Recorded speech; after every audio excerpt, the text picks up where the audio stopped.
Hey, welcome to the show. Welcome to the Council on Future Conflicts, episode 530. My name is Scott. I'm the proprietor of the Future Conflict channel. Today we're talking an American war.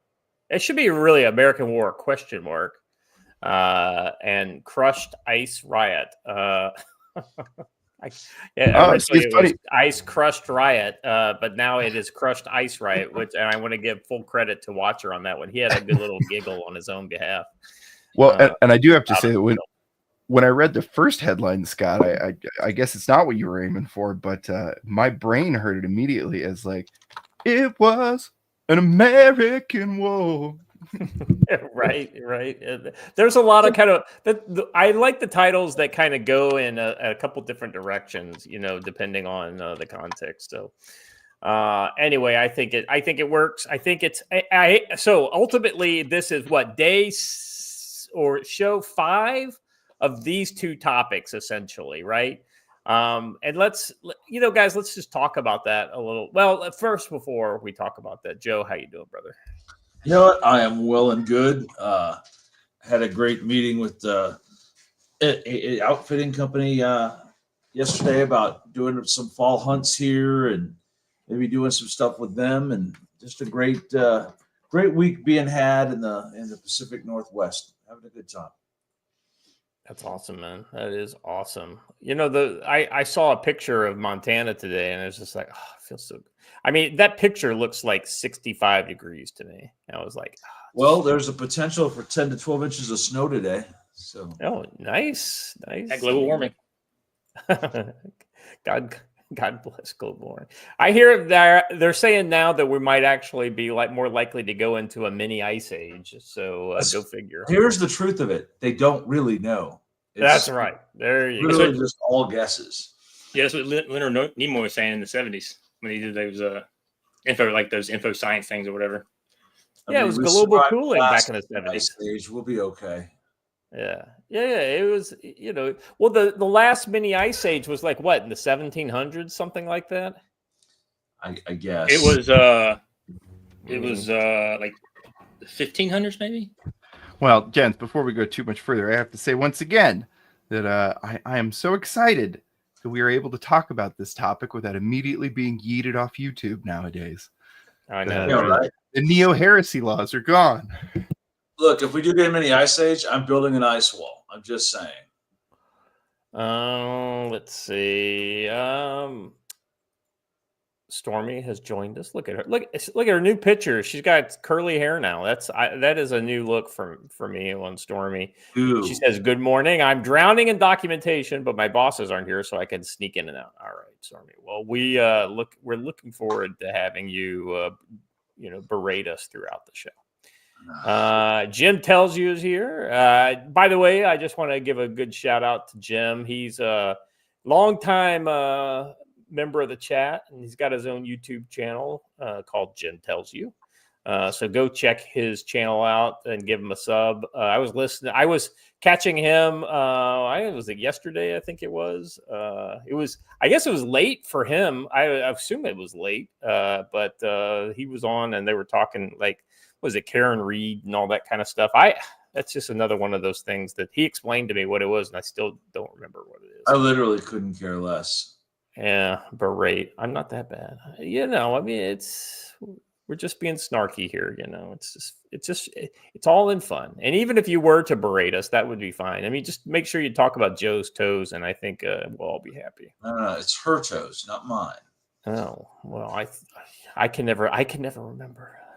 It's Joe's toes hose. Joe's toes hose. That's right. Speaking of a person who does a lot of hoeing, and I don't mean with women, I mean with the implement.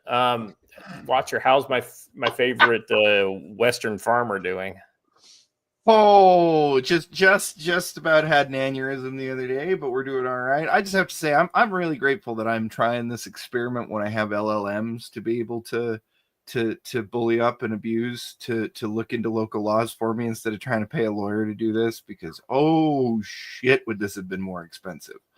If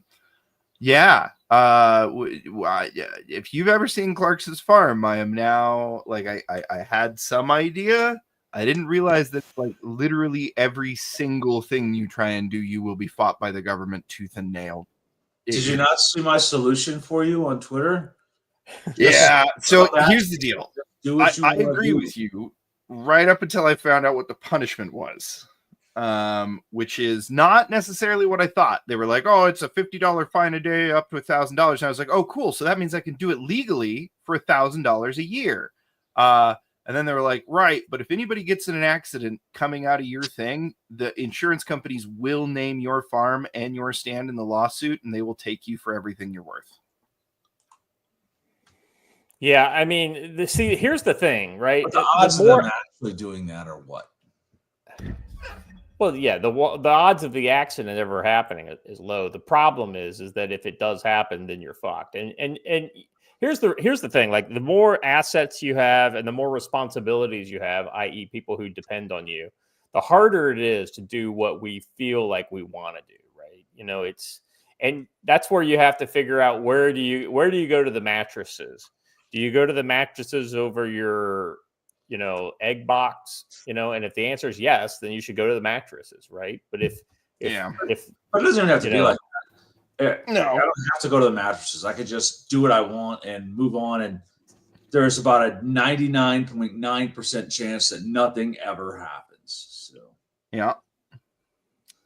I just want to say, by the way, this seems to be an upgraded feature here, and I know there's nothing in the low-key LARP box here, but over on Rumble, he gifted us 5 subscriptions to Future Conflict, and Ammo is Currency got the first one. And so the interesting thing is that we can't see the gifting, but we can see who got them. Well, so this is new. This used to not be the case. And like, for instance, we can't see. I'm really curious if somebody would do a super chat, even a $1 super chat or whatever over on Rumble. I want to see if super chats show up now too, because that would be cool. Stormy Joe, by the way, this toe update. My toes are pretty pink, sparkly polished. Joe will never see. LOL. She's teasing you, Joe. Ruthless teasing. Like, I don't even know the context, but someone says Georgia's gross, and I'm here for that. The grossest thing about Georgia for me is boiled peanuts. Yeah. In the gas stations, it's like Georgia and Florida and South Carolina, and Lord help you if you. I'm sorry. What? Those places. What? Oh, what? Huh? What? Pickled eggs? What? Huh? What? Oh God! Just grab them. Don't even bother with a fork. Just grab them. Gentlemen, I appreciate. I've got 2 tests super chats. One from John DeLoke. Here you go for $1, and test at Low-Key LARP. And neither of them showed up. So I guess I was getting excited over nothing. But hopefully we get better Rumble integration into the StreamYard going forward. But you missed an opportunity here, and John DeLoach nailed it. You should have said, "I wonder what happens when somebody gives us $100." That's right. That's wait a second. Is this a plot to give us to send money? Ha ha. Yeah, I would have said. I wonder if I hear $100 super chat. Clever. Switchy Hunter, I need you to tell us the difference between a hotel wife and a forest wife. So. Uh-oh. Hotel your wife was in. I get it now. Boy. Let's see. Happy Plague Doctor for $2 says, let the Bundy Ranch buy instead of lease. Yeah. That was well.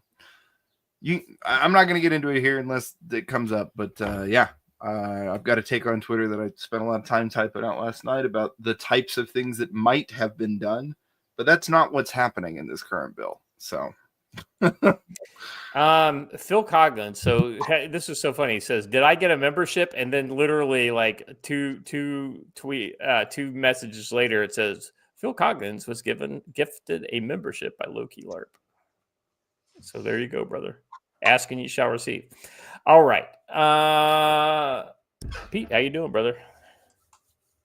Another hot day here in South Carolina. So trying to stay inside and not burn to death. Oh, and the humidity. It's really the humidity that's really bad right now. Like everything's wet for some reason. Yeah. So Yeah. but Well, yeah, I beyond mean, that, just trying to make it through the day.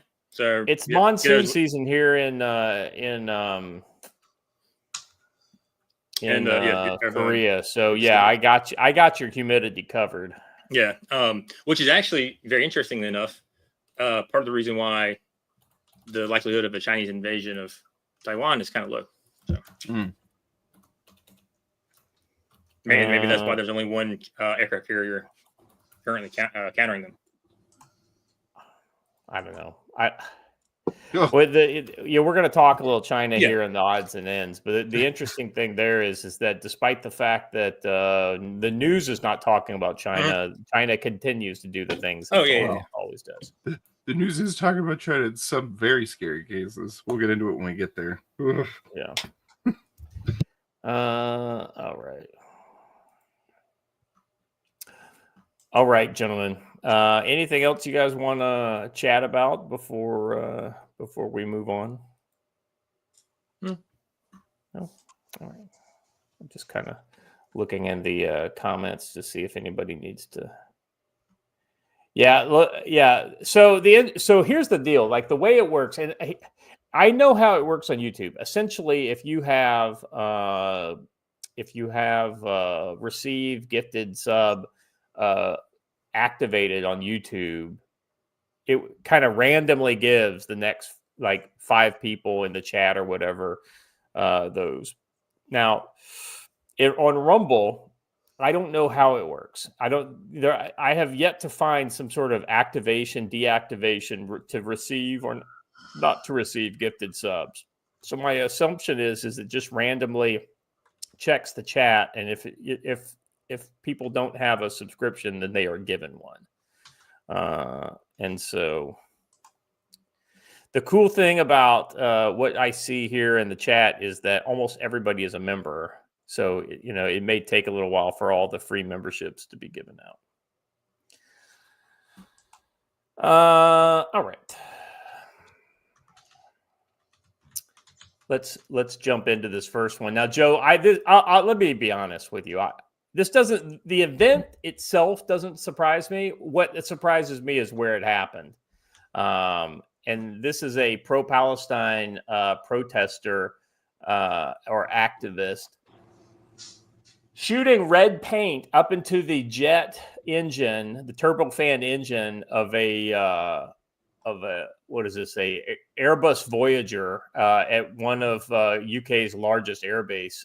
Pro-Palestinian activists from pro-Palestine Action broke into RAF Bryce Norton and vandalized 2 Airbus Voyager refueling aircraft, spraying red paint into the engines and damaging them with crowbars. What doesn't surprise me is the Brits are lacking in security. I was just gonna say that. Like, why is this like the 20th different ground incident where the British aircraft have been either damaged or vandalized by activists on a British airbase? Are there no guards? Or if there are, the guards are basically just kind of chilling out, eating donuts somewhere. Well, not only did they get on, but they got on with a bicycle. Yeah. It appears to be like an electric, like an e-bike, which actually makes sense because it's faster to kind of get around than if you were on foot, like running. It's a scooter. Is it a scooter? Something like that? It is. It was an electric scooter. Ugh. 2 of them. I am very heartened at the seriousness and military professionalism of America's NATO allies. I truly am grateful that should we ever be called on to rely on the great British Air Force, all of their equipment will certainly operate as it is supposed to. God, this is embarrassing. I don't even. I know. No surprise to me, though. I'll be honest with you. They can say all they want about whatever your rhetoric and about spending more money on military and whatnot, but I just don't feel like they take any of this shit seriously. Maybe that is their serious. Turned off the air conditioning and they all would have died. Right? They can't survive at over 78 degrees.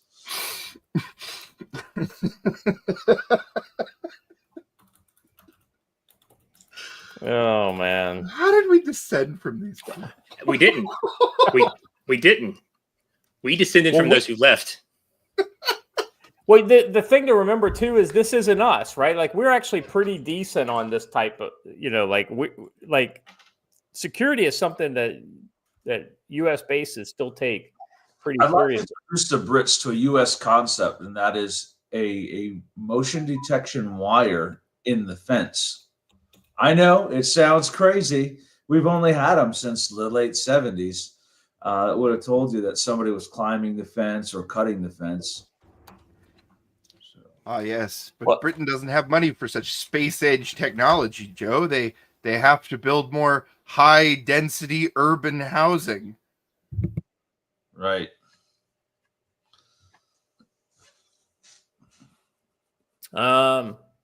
So, Joe, I want to pick your brain on this. I mean, so this is the kind of terrorism. I mean, I quote unquote terrorism. I don't know if it technically counts, but we could probably throw it in there. And the reason I ask is because this is the kind of thing like, oh, well, I'm not hurting anybody, so it's easy to do, right? Or and it's it's kind of like advanced vandalism is how they think of it, right? Nobody gets hurt. Do you think that this is the kind of thing we're going to start seeing a lot more often, where people go after property in order to make their case? Going to see, or well, I mean, we're like, well, we've already seen it, but I'm saying like an increasing, like amount of it. I think if you're asking about on a military equipment standpoint, Yeah. absolutely. But there's a real problem with that because there are very specific laws about damaging military equipment versus simple malicious destruction of property. Sabotage. Well, Pete, this is in your wheelhouse too, as far as force security and all that physical security. Well, physical security, but also like the definition of what sabotage is when it comes to military damage of military equipment is essentially defined or under what you consider counterintelligence or insider threat. And so, there is different penalties and a different level of, I guess you can say, the compounding effect of their damage is much more. It's just a higher level of penalty versus if it was done on the civilian market. I hate to bring this up, gents, but boy, do we assume British nuclear security is tighter? Most of their portable nukes would be at Fastlane, and we secure that. So. Yeah. So we literally don't even trust them. Now, nobody said we don't trust them. Just saying it's got a U.S. Marine detachment. I was gonna say there's a nuclear bunker about southeast of me right now, like just kind of in the middle of Nowheresville, South Carolina, but it's being encroached upon by local development. So I wonder if they'll ever get moved. Yeah, that's a good point. Anyway, Pete, give me your thoughts on give me your thoughts on just a kind of a broader kind of let's broaden the aperture on this type of like attacks against property, specifically military property. Where do you think the soft and I'm not asking for any kind of like TTPs. Like TTPs or anything like that. I think like a protester. Where do you think you would go next as the soft targets? And so like we can kind of maybe what should we anticipate on this? Well, the soft targets, honestly, in my opinion, would be downstream from the larger defense contractors. Would be those smaller companies that provide OEM parts to, the bigger national level defense contractors. Those are going to be your softest spots, right? Just like we found out during COVID, when it wasn't necessarily our ability to produce, it was where were the ingredients coming from, the precursor materials coming from. That's going to be ultimately the softest target, because they're going to be smaller mom and pop or medium-sized type companies. Yeah, they just don't have the ability to spend as much money on security. Mm-hmm. And nor will I don't see any type of call sharing between a larger company and their downstream suppliers or upstream suppliers in this situation. The text on this one says, Starmer says, the act of vandalism. So Starmer basically says, this is not terrorism, this is vandalism. Is a disgrace. Yeah, sabotage. It's exactly what it is. It's sabotage, because this takes this piece of equipment out of action. I wonder who could have done that. Action Palestine, a pro-Palestine protester group, claimed responsibility for breaking in and boasted it on social media. The world is teetering on war, and this is the level of security we have. Anyone who thinks these morons will be arrested, persecuted, and given sentences similar to Lucy Conley, no, me neither. So here's the thing: you can get arrested for saying mean things on the internet, but these guys should just roll it to their bases, to these bases, and take multi-million-dollar pieces of equipment out of, take multi-million-dollar pieces of equipment out of action, and no one's the wiser. Joe, I'll give you the last word on this. I think Washer's right. It's a shame we don't have Patrick Fox on here to educate. Jesus. But that's a man who has stood a gate or two at an Air Force base. I He tries. Going to continue, and this is one more sign that we're headed for low intensity conflict across the Western world, and there's nothing that can be done about it. It's going to continue, and everyone wants to pretend like it's not happening. Oh, it's just kids being silly, and it is right up until it's not, right? Right up until they degrade your military capabilities to the point when they can take some sort of meaningful action that changes the course of history. I'd just like to end with Pete's definition of sabotage as the act of deliberately damaging or obstructing something, often with the intention of hindering a plan, operation, or organization. Just keep that in mind. And think of how many things you're going to see in the near future that kind of meet that criteria. I think we will all be kind of like shocked how often that kind of thing pops up. All right, let's jump into this next one. I think Joe, you were the one that kind of mentioned this in the CFC chat. I had independently saw it as well, and I think this is a great thing for us to talk about because. They did it in Romania. They did it. They've tried to do it in Hungary. They did it in the Czech Republic, or was it Slovakia? I can't remember. And now they're trying to do it in Poland. What's happening in Poland right now is the liberal left government of Donald Tusk lost the presidential election. As usual with these people, they try to cancel the election results. Here's a brief update. After losing the presidential election, Prime Minister Donald Trump's government is now actively attempting to invalidate the result and delegitimize the Supreme Court that's constitutionally tasked with confirming what's his name? Karol Nawrocki as president.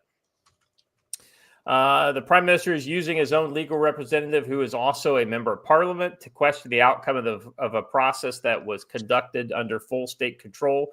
It's an aberration and a political scenario we've warned about for weeks. Today, Justice Minister and Prosecutor General officially stated that the Chamber of Extraordinary Control and Public Affairs of the Supreme Court must certify presidential elections must certify is not a court, and that its ruling must not be recognized by the government. This opens the door to full-blown constitutional chaos. For the first time since 1989, a counted and officially confirmed election is being denied by the sitting government It gets worse. Just 48 hours ago, the same prosecutor general announced a top secret investigation into Republica TV's, Poland's largest conservative news station and the only one openly challenging the government narrative. While the world is focused on wars and summits, a critical battle for democracy is playing out here in Poland. Don't look away. So, Joe, I mean, this is exactly the kind of thing that the mainstream media news cycle seeks to distract us from. You know, when democracy is under attack in Poland, nothing to see here. Just move along. I guarantee you don't see this on the mainstream media anywhere, because that goes against their narrative, right? It's the same strategy they tried to keep out every right-wing leader in the world for the last 10 years, 15 years. And they're just going to continue on this path. It's important that we talk about it and put it out there, because this does definitely lean us towards future conflict. Yeah.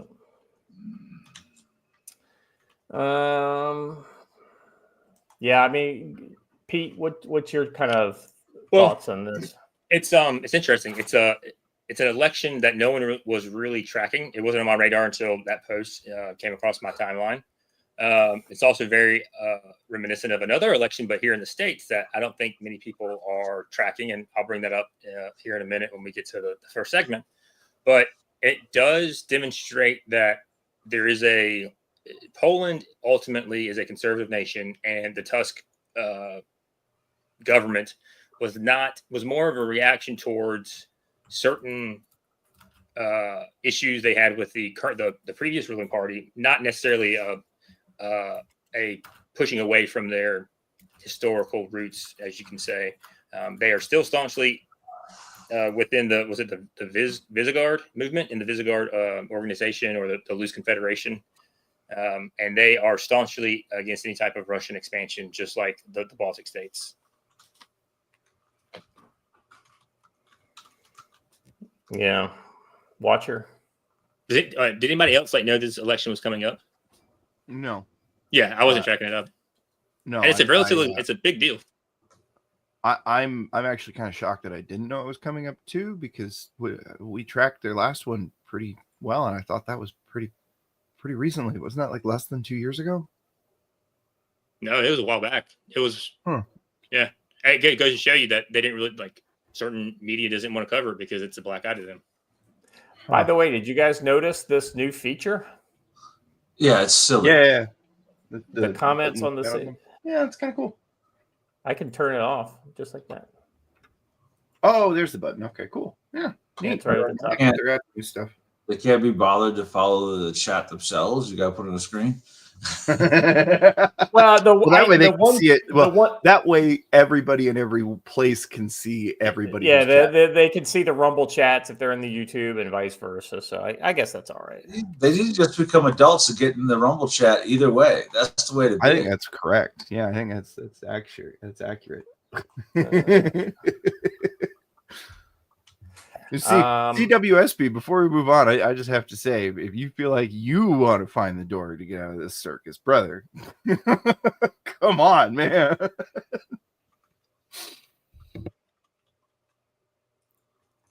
Rapscallions.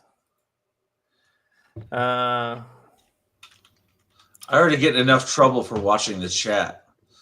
Now it's on the screen. Yeah. It's like, Joe, I'm going to ask you a very long and detailed question.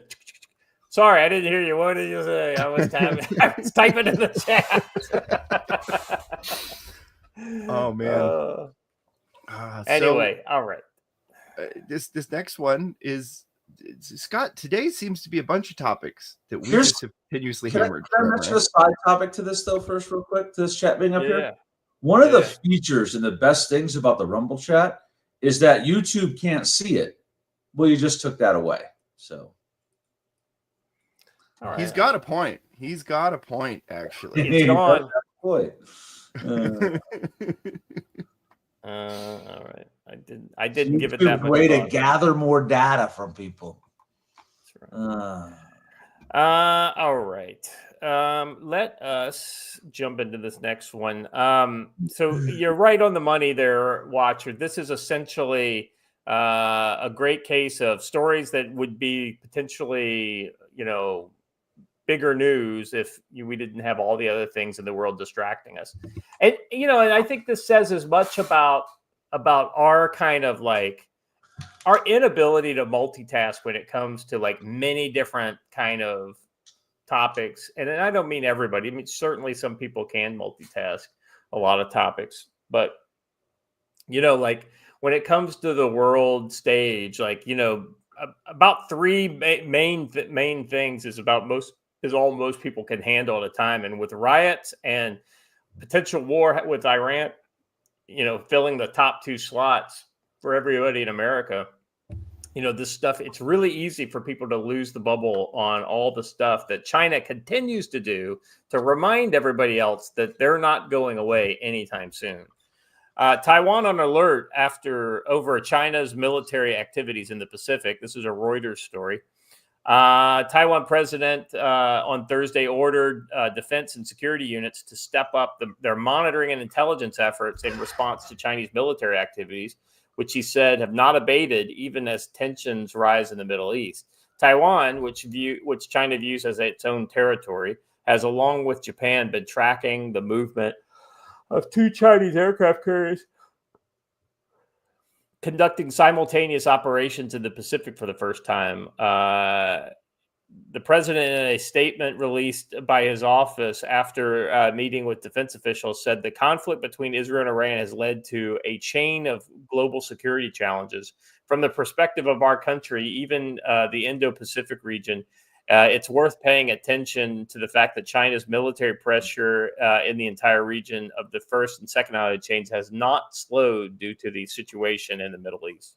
I think that's a very good kind of like basic summary of this whole thing. Yeah. No, there's absolutely been no change in China's op tempo. If anything, Joe, I think those aircraft carriers took off before Israel dropped its first bomb. So, I mean, they're already out and about and doing their thing. So, hey, scientific question though, because when someone yawns, we all have to yawn. How many people did Scott just make yawn? Right. When he yawned on the show. Oh yeah, I know, right? Yeah. He almost got me. Almost got me. Anyway, yeah, these Chinese carriers were already out and about and moving. But there was the one thing that really heightened the threat level in the area was when they grouped together. Yeah. So that kind of raised everyone's worries. But I think right now Taiwan is just trying to jump up and down and scream, hey, remember that we're here and we need some of the daddy defense dollars that are getting thrown around for Ukraine and Israel, and we want our share. So. Yeah. It's hard. When some other thing happens in the world kind of media, it's really hard to get back on the front page, right? Right. And outside of like shots fired between a Philippine Coast Guard cutter and a Chinese maritime militia, I just don't see any of these South China Sea stories kind of grabbing the headlines. And even with the riot stuff out there, see, it's you're right on the money there, Joe. Pete, what's your kind of look into the crystal ball with China and Taiwan? I mean, we haven't seen, you could argue that the two aircraft carrier thing is escalatory, right? But ultimately, they've been on a fairly escalatory. Yeah, well, that's what I'm saying, right? You can argue it is because it's the first time they've ever had two aircraft carriers out in blue water territory, right? But we have 11. Point of fact, they're not really doing anything particularly escalatory. I mean, they're in the EEZ of Japan, South Korea, and Taiwan. Okay, that's the same stuff they've been doing for the last 3 years. You see where I'm going with this? Yeah. That's what when I asked that question, that's the kind of the point I was making is like, take away like the nuclear weaponry and so forth, which they already have anyway, so it doesn't matter. But is it escalatory for a nation to rise to the level of military capability of its peers or near peer threats and so forth? Many say yes, some say no.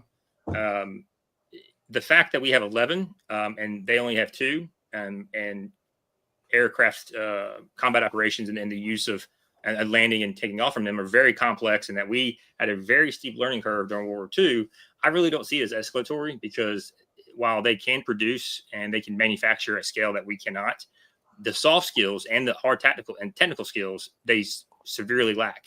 So until they can prove that they have mastered the art of aircraft carrier combat operations, I wouldn't really be too concerned about them being escalatory. Rick's like, keeping you up, Scott? I'm like, well, I mean, it's hard to fight biology, brother. And yes, in point of fact, it is almost midnight here. So we need to get you a case of white monsters to keep next to the desk. I know. But my wife gives me, I even get like the low calorie, the 30 calories per can monsters. And she's all like, We need to get you the Celsius. That stuff's good. no, you can't have that. All right. Anything else on China, guys? I'm gonna put a care package together for you. To me, it's interesting how things that were like the make biggest sure news, there's some copies of Doorkickers in there, because they should be arriving in the next couple of days. Yeah. Did you see the tracking? I think it said the 28th, right? Yeah, I didn't look at the exact date. But Yeah. By the It's way, on the way, if you are a Doorkickers backer in the chat, it is on the way. And if you are not a Doorkickers backer, we will be making those for sale once we have shipped them out to the backers first. And for those of you who are Land and Sea backers for Land and Sea Paradise, as soon as we get everything done with the then we'll be doing that one. So we planned it. We're pretty much ready to go to print Land and Sea as well. We just need to kind of clear out Doorkickers first before Watcher's fulfillment warehouse is filled with Land and Sea books. So. Oh my goodness, it's going to be a lot. Real quick, I just have to say, Squishy Hunter with the awful advice that I love. Got this great energy drink. It'll keep you going all day and night. It's called Four Loco. They took white monsters and smashed them into some other good stuff and created White Claw. And that's what you need, Scott. You need to be a White Claw. Joe. Here's what I'm thinking: white monsters and soju next time we go to. That sounds like it might not be a very bad idea at all. We did the we fully indulged ourselves with the Baja Blast. Yeah, and that has actual sugar in it, So, but I think white monsters are 0 calorie, right? Yep. Yeah, so I mean, you can even feel good about yourself when you have a spiked white monster. So you can't say feel good about yourself and soju in the same sentence. My friend, we will. I allegedly I may be back in the States by October. Let's make sure we've got a supply of soju for the camp in October. That's all I'll say. Well, somebody's gonna be busy in the duty free store. If back in the country by October, you need to make your way to North Carolina. Oh, that's right. It's North Carolina. Yeah. It's. Yeah. Somebody needs to buy an extra luggage bag and spend a little time in the duty free store on their way back, is what I'm hearing. That was $100, not $1. I'm just saying. York Tarleton. I mean, evidently you have to send $100 super chat. So unless you want to do that, I don't think it'll work. By the way, York, good to hear you're all right today. Yeah, absolutely. York Tarleton for $1 says, I'm here late, but testing the Rumble chats. Yeah. All right. I tell you what, I will definitely be using super chat money to pay for the alcohol going into October. It's going to be pretty epic. Seriously, if we make it back in time, you should join me on the OP4. So. Oh, I'm I'm down.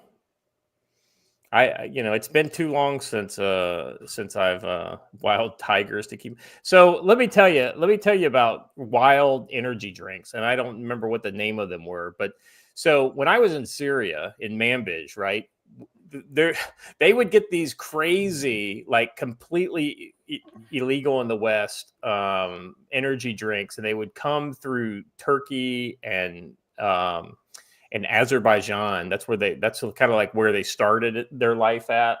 So you got to figure the laws for making energy drinks in places like that are pretty sketchy. So these were, they didn't make me jittery like Rippets, but they definitely kept me up. Like I felt like it had some sort of low grade meth in it or something. Absinthe is better than soju. Joe, I don't know about that. I mean, like, I'm not some sort of coked out, laudanum out, 19th century painter. I had absinthe once, and it really tasted bad. So I have no idea if it was good absinthe or not. But was it real absinthe, or was it like the newer stuff? No, it was real absinthe. So like it was back before absinthe was legal in America, I guess. Yeah. So it came from, like, so wormwood you and had all to that. make it from like it was from a Wormwood. Yeah, whatever. There was like a kit that came in the mail, and that's how they made it.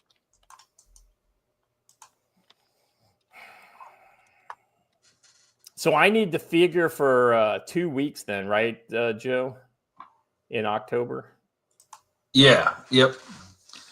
So actually, like whatever the weekend is before that, we'll be at Mountain Readiness, and I just talked to them last night. And then October 21st or 23rd will be Fieldcraft, 24th to 26th Scout, 27 to 29 Recce. So in that whole 9-day period, you can get all of the good courses and be on your way to tactical readiness. Yeah, okay. This is great that we're talking about this, because this bridges both Tactical Wisdom and brushbeater.store. Mm-hmm.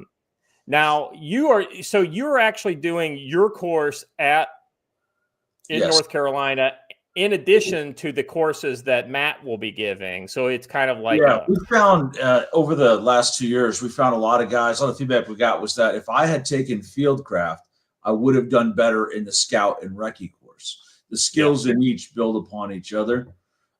Mine gives you the individual skills. Then the Scout course puts it together into team skills, right, in order to move through. So we try to do them all as a block now.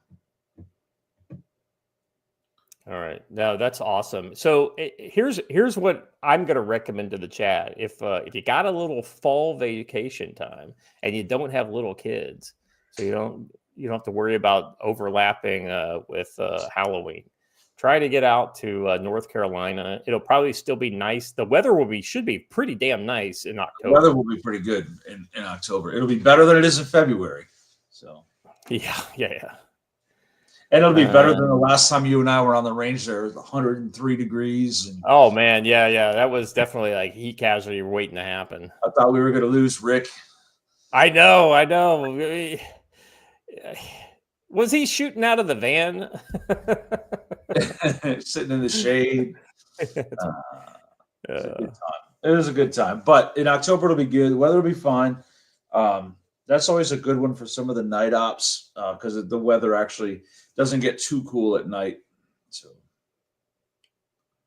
good times. Just looking at the chat. I mean, I'm telling you guys, you're gonna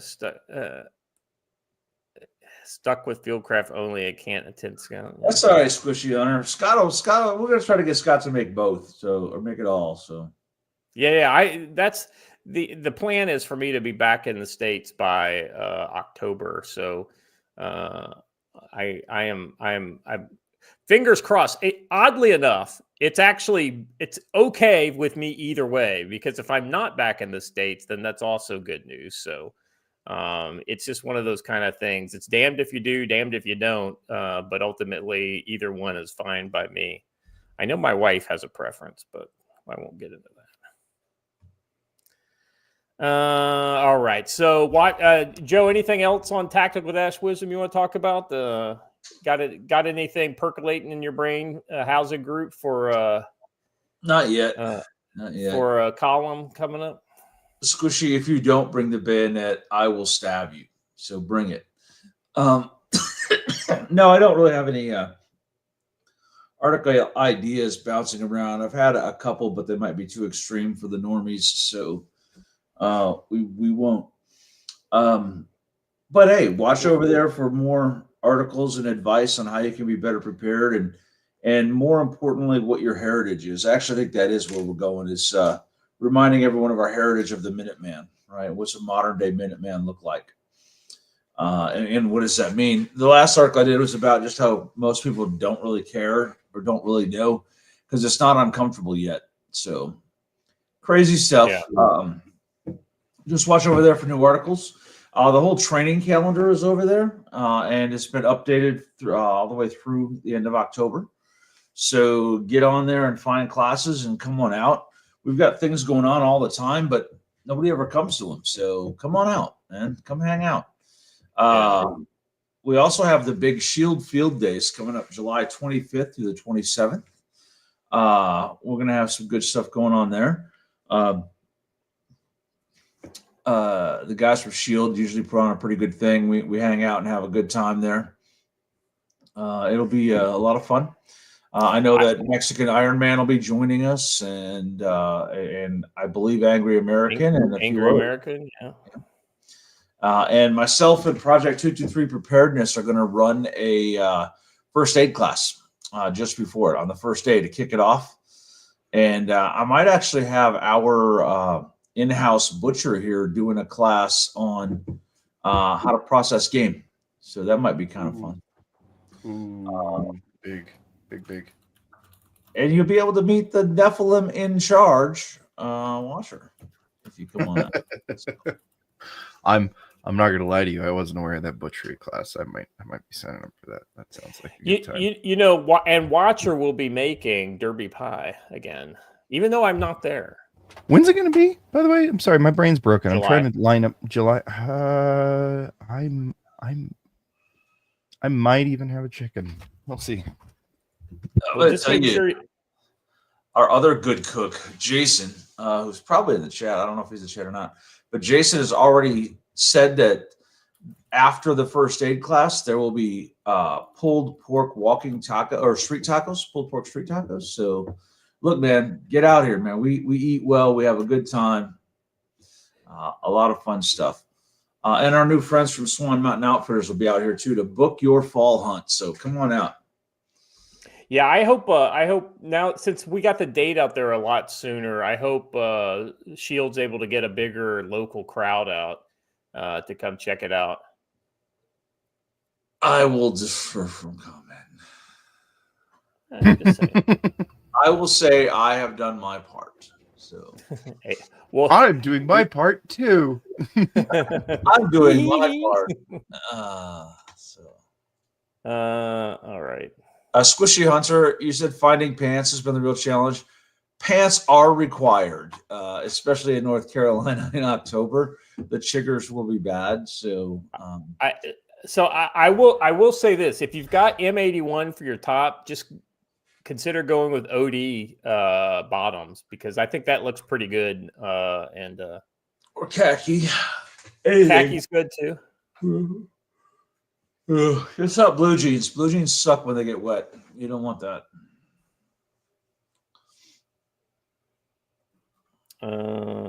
Let's see. If you're doing a lot of vehicle ops, then you're probably not going to get super wet. But Jay Sup, doing your joke. Jay Sup said he hasn't tried Jason's cooking, but he probably cooks too early.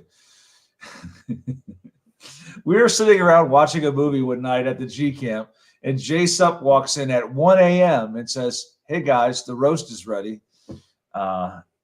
And of course, us all having been well into the whiskey by that point, we decided to have some roast at 1 a.m. And it was delicious. All right, let's do the brush beater ad for today. Today we're diving into looming threats of U.S. involvement with the Iran war and riots raging across our cities. Probably going to see more of that breaking out this weekend, but we'll get to that later. We're proud to bring in another ad for our trusted sponsor, the Brush Beater Store, arming you for our nation on the brink. With Trump weighing a U.S. strike on Iran's nuclear sites within the next 2 weeks, the Middle East is a powder keg. Israel's June 13th attacks have Iran firing missiles at Tel Aviv, and Tehran's threatening U.S. bases if we jump in. Closer to home, riots are erupting from last weekend's L.A. riots and the No Kings riots to what's been going on nightly in Portland, burning flags and clashing with cops. Antifa's been spotted using digital radios to encrypt their comms, orchestrating unrest with military precision. You need to match their ComSec game. At brushbeater.store, their newly updated website showcases top-tier digital mobile radios with the Baofeng DM32 with AES 256 encryption and a 3,000 milliamp battery, ensures secure voice and SMS across multiple frequency bands. The Abri DM F8 is under $75 and is beginner-friendly DMR with AES 128.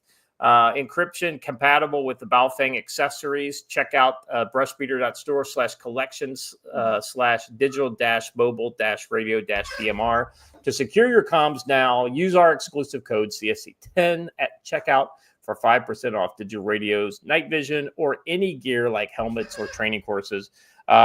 Orders over orders over $100 shipped for free. Brushbeater.store and prep for the storm. Huge thanks to Matt for supporting the Council on Future Conflict and our community. Head to brushbeater.store, use code CSC10, and stay secure in the chaos. Now, let's get back to the show. An American war, question mark. It ain't an American war yet. At least I don't think it is. But I mean, so to the extent that we have given financial, moral support, things like that, I mean, you can make an argument, but I honestly don't think, based on the evidence on the ground, that we've dropped bombs or anything like that, covertly or anything like that. So I think it's like on the same level of culpability as the Ukraine war. Yeah, I think that's the level, right? Yeah. We're probably giving some intelligence support. We're probably shipping them weapons, and the weapons orders for Israel continue to roll out the door. I don't know if we're doing anything additional for them because of this, but so I like this headline, the Iran trap. Everyone wants Americans to fight their wars for them. So this kind of ties up what we've been seeing for the last couple of years with Ukraine and, with Israel. So I thought this was interesting, and I thought this would be good fodder for discussion. One of the defining aspects of Ukraine's strategy in the war against Russia is escalation, not so much in terms of damage to Russia, but in terms of Western involvement. Ukraine leader Vladimir Zelensky has made his primary mission to convince Western allies that direct intervention in the war is absolutely necessary. Why? He asserts that Ukraine is the guardian at the gate, supposedly preventing Russia from steamrolling through Europe. The claim is absurd for a few reasons. First, NATO officials and the establishment media have spent the better part of the last 3 years claiming that Russia was on the ropes and their military was crippled. Now, suddenly, as it becomes clear that Ukraine is losing the war badly, those same people are asserting that Russia has the ability to invade multiple countries and rampage through the EU. Second, we've heard the domino effect argument before. The public has been fooled by the same idea during the Vietnam War. The notion that Americans must play world police in every fight or face a series of toppling catastrophes is a lie. This has plagued our society for generations. The third, Ukraine is already a proxy nation. The real conflict has always been between NATO and Russia. Ukrainians have been overrun with the first year of the war without NATO intel and NATO weaponry. But what Zelensky and his handlers for the globalist think tanks want is U.S. boots on the ground, and they will say or do anything to make that end result a reality. They want world war. I'm going to toss this to the panel here. Joe, I think this pretty well sums it up. The only thing that he didn't mention that I think kept Russia from overrunning Ukraine was Russian corruption. But I mean, that's aside from the point. All his other points, I think, are equal, are pretty valid. What's your take? I think that you're right. Russia was well on its way to steamrolling Ukraine, and Russia got in Russia's way. Right, Russian corruption and the Russian years of neglect of their defense industry. But just like you pointed out, or just like the article pointed out, you can't have it both ways. That Russia is ready to steamroll Europe, and Russia is also ready to collapse. It cannot be both. You can't say that Russia's almost out of tanks, and they have more tanks than all of Europe combined. Those two things both can't be true. So there is that. And I do think everyone wants America to fight their wars for them because America's pretty darn good at it when we get out of our own way. But I really don't think that we should. I think that if there's gonna be a war between Israel and Iran, it should be between Israel and Iran. Yeah. Pete, I want to bring you in on this because you were kind of talking about the aid that we give to Israel. A lot of this was prior to October 7th, but the amount of aid we gave after October 7th was pretty high. Yeah.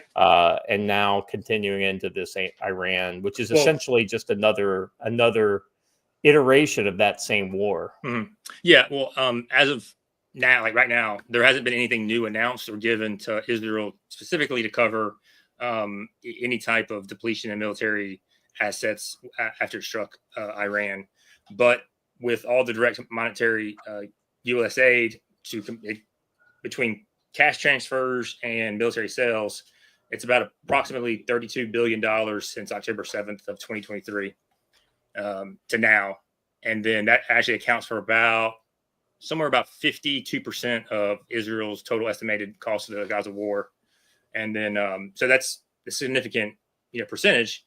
And so I wonder what would be announced for their support for, the attack on Iran, and if there's any type of future Israeli need for more specifically air defense missiles and any other type of systems to protect the nation. And then to go back to what Joe was saying, it's the concept that he's describing is Schrodinger's Russia. Like, it can't be the most powerful thing in the world, but also Right. the most incompetent, led, organization in the world as well. So. Well, that's always, and I'll bring this back to you, Joe. I mean, like, that's one of the things that's always made me chuckle, is Russia has to be both complete dog water and then also a rampaging threat all at the same time in order for the rhetoric out of Europe to make any sense. Yeah, and it's the only way to keep the military-industrial complex rolling and to keep it going, right? I also think, though, that the Israeli statement of, we can do it without you, is actually a very well-calculated statement, because if anything, Bibi knows Donald Trump, and he knows how to push Donald Trump's buttons. And if you tell Donald Trump you can do something without him, that's probably going to make him 10 times more likely to want to jump in and do it, as opposed to just letting you do it, because he has to feel like he's involved in some way. So, yeah. Council member emeritus Ron makes the point: Russia had a couple years to get their act together, and they're still stuck in a World War I type conflict. The interesting thing about that has been, I think the real innovators, honestly, in this war has been Ukraine. But let's be honest, the reason why they are basically Russians that are facing an existential threat, whereas Russians are just Russians, kind of prosecuting an action on their borders and generally don't have an existential threat levied against them. So I'm sure Russians would kind of become a lot more innovative if people were marching on Moscow or St. Petersburg or something like that. Scott, the only reason I made that noise is I kind of disagree with that concept that Yeah, kind of stuck in World War I tactics and so forth. I think it's actually more of that's where warfare is heading. Like warfare is a yin and yang. It goes back and forth between defensive and offensively minded type of tactics.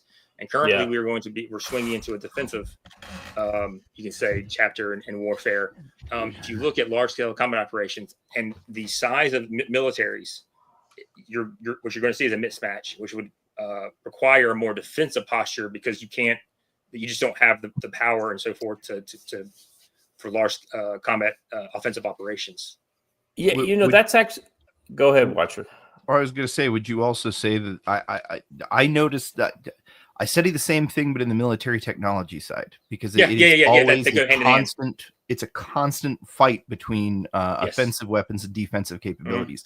And we have now, like recently, probably within the next 5 years, we're about to reach the next pinnacle of defensive technologies, because that's where everything's been going.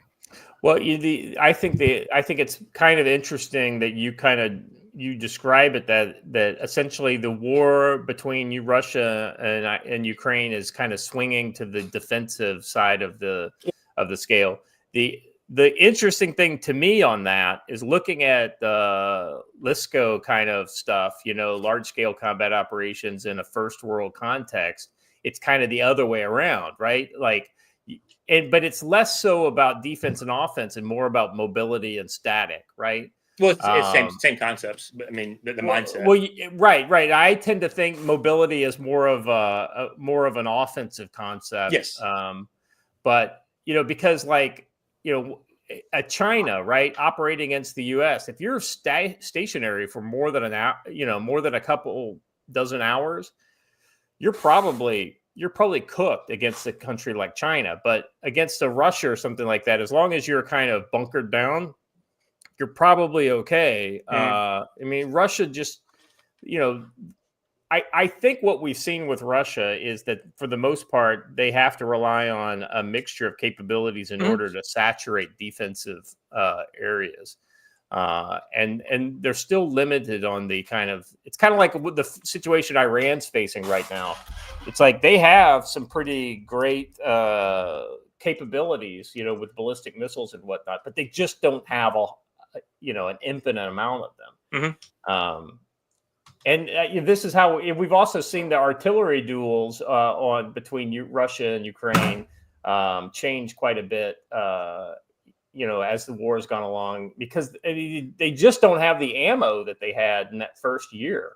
Joe, you remember the first year? I mean, Russia was shooting its ammo like it was rain.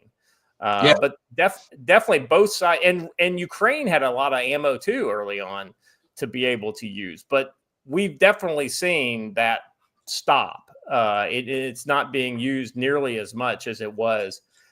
Maybe two reasons. I think one is just logistics. They're running out of ammo, or they can't replace it as fast as they can shoot it. And the second is maybe they're not getting the effects from old school dumb artillery rounds that they perceive that they're not that they could get with other methods or whatever. So, or they understand that there's a very real threat that NATO is intentionally bleeding them. So they're trying to hold a little bit in reserve, for defense. Yeah, I mean, it's one of those wicked things. Let me kind of go on here. I want to get into the portion where it kind of expands on the idea that everybody wants America to fight its wars. Let's see. That's the European way, and has been since 1948. Don't get me started. 1914. This leaves Europe to fill the. Let's see. Hold on a second. The play for Ukraine during the Biden administration was to assert that they were a vital buffer and the shield protecting the U.S. and EU from harm. The Trump administration appears far less inclined to embrace or promote that narrative. In fact, Trump's disgust with Zelensky was made rather evident. This leaves Europe to fill the gap. And if they do attempt deployments in the region, a world war is assured. Whether or not the U.S. gets involved at that point is hard to say, but Europeans clearly seem to think that they can lure America into the fray. A similar scenario is developing in the Middle East right now. It's an issue that many have written about. Let's see, in a previous article, he said, I warned months ago that war in Gaza would expand into a multi-front conflict that would probably include Iran. I also warned that it would be to Israel's benefit if Iran entered the war, because this would eventually force the U.S. to become directly involved. The interesting thing there is, because we could argue that Iran didn't like attack Israel first, then, you know, none of the kind of mutual defense treaty kind of clauses really pop into that. Tensions ultimately diminished as U.S. elections approach. The world waited to see the way America would go in terms of domestic and foreign policy. Let's see. The Israeli public position will be that strikes are focused on taking down any existing Iranian labs. There's no solid evidence that Iran has made much headway in deploying nukes. They may have dirty bombs, so they definitely probably have those. But the notion of nukes is more than enough in terms of public relations to justify a war. You know, and that kind of gets to the idea of this intelligence and what is this, you know, so it's been credibly reported within U.S. defense circles that America now has intel that says that they were very close to either having a bomb or being able to deploy a bomb or some such kind of permutation of that idea. The real question is, where did that intel come from? Did it come from us, or did it come from the Mossad? And if it came from the Mossad, would Mossad lie to the U.S. in order to get the U.S. to join a war with Iran? And I'll just turn that over to the council. Joe? I think I already answered it all up, right? I mean, Europe has always wanted us to fight the war for them. They've always used us as a way to offshore their risk and a way to save money on defense. I mean, well, I mean, more like, you know, with Israel, do you trust that this intel that is supposedly, you know, kind of recent intel, do you feel like Israel would lie to the U.S. in order to get us to do something that we might not otherwise do? I don't think Israel has to lie to us. We do enough lying to ourselves. I think if we wanted to attack Iran, we would make up our own evidence, right? But I do think Israel is playing us for the fool here. Israel does try to get us to do things for us. But on the flip side of that, I do think that Iran has been and will always be trying to develop a nuclear weapon. And the first sign that Iran has a nuclear weapon will be a mushroom cloud over Tel Aviv. And the second sign will be another one over New York City. So do I think Iran is a threat? Absolutely. But if the Israelis say they can handle it themselves, and they're going to, I say we let them. I say we let them. Yeah, I think weaning people from the American military teat is always a good policy. Yeah, Pete. So I actually missed the question. Could you? I was just coming. No, back. I was talking about the veracity of the intel, and would Israel lie to the U.S. to kind of get it to come into the war? I kind of, echoing and mirroring what Joe said. Yes, wouldn't any other nation, especially that would be considered an ally of ours, like they would manipulate, they would, and omission is lying as well, right? So there are many facets to that could be taken when it comes to lying in order to support your cause that Israel or any other nation would undertake to get the U.S. to side with them. Yeah, I think both of you guys are right. Watcher, you got any thoughts? My only real thought is just the one we had before the show, which I thought was interesting because it was something that interested me before the topic came up, and so I ran some numbers trying to figure out. And a lot of people in chat are saying the same thing, that why did Israel start a war if they knew they couldn't penetrate these bunkers without our help?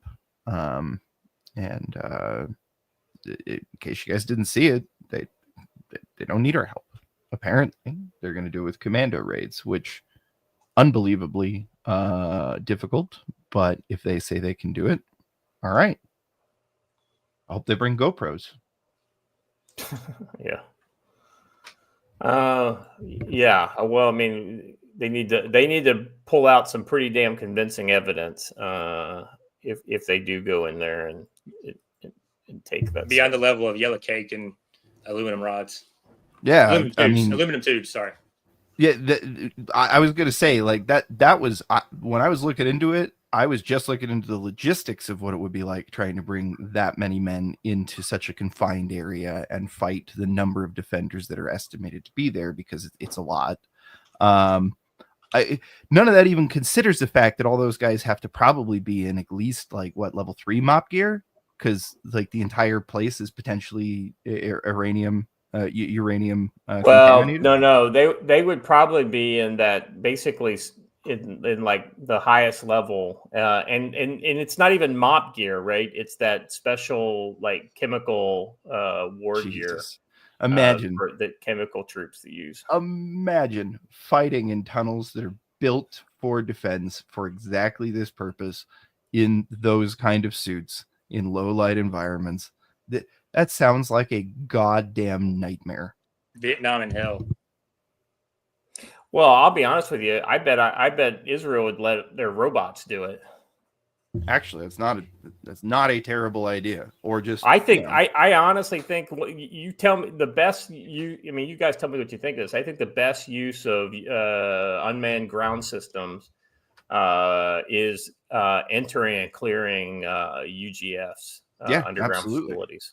Well, either that or, man, I have to say that foam thing that they've invented is kind of amazing. And so I don't know, like bring a couple thousand fire trucks with that in, roll a hose in, and just say, bye. Yeah, basically suffocate the all the defenders is essentially what you're saying. Well, that and the stuff hardens to basically like concrete, so it would be roughly as effective. Well, but see, the point is to get in to exploit it, right? See, I thought the point was to make it so nobody else could touch it or couldn't touch it without extreme effort. No, you would need to get in there and to find out what they had, what they knew. It's the whole kind of the intelligence exploitation piece. If only I knew a guy who has years of studying sensitive site exploitation operation. Pete, you want to talk about that a little bit? In particular, of like, well, no. So why is it important? Okay, so treat me like a dummy that doesn't know anything about it. Why would it be important for Israel to actually be able to get in there and see what they have? Well, it's to confirm or deny your intelligence requirements would then drive future operational requirements and needs. Essentially, to confirm or deny the reason Iran is an existential threat, that's essentially why they have to go in there and actually get eyes on and not rely on any type of the intelligence disciplines. You actually, in order to confirm or deny why they have to go after Iran very specifically, you have to see what's in there. Yeah, you're basically confirming PIR and all that kind of stuff. Yeah, I was trying to stay away from like terminology. I'm trying to get in the habit of that. I know, but it's no. You've already explained it. Now I just threw it in military speak. But essentially, confirm and deny your PIRs, which then would drive future operations. Yeah, right. So PIRs are priority information requirements or intelligence requirements. All right. Let's move on to the next story. Turkish public increasingly worried about direct conflict with Israel.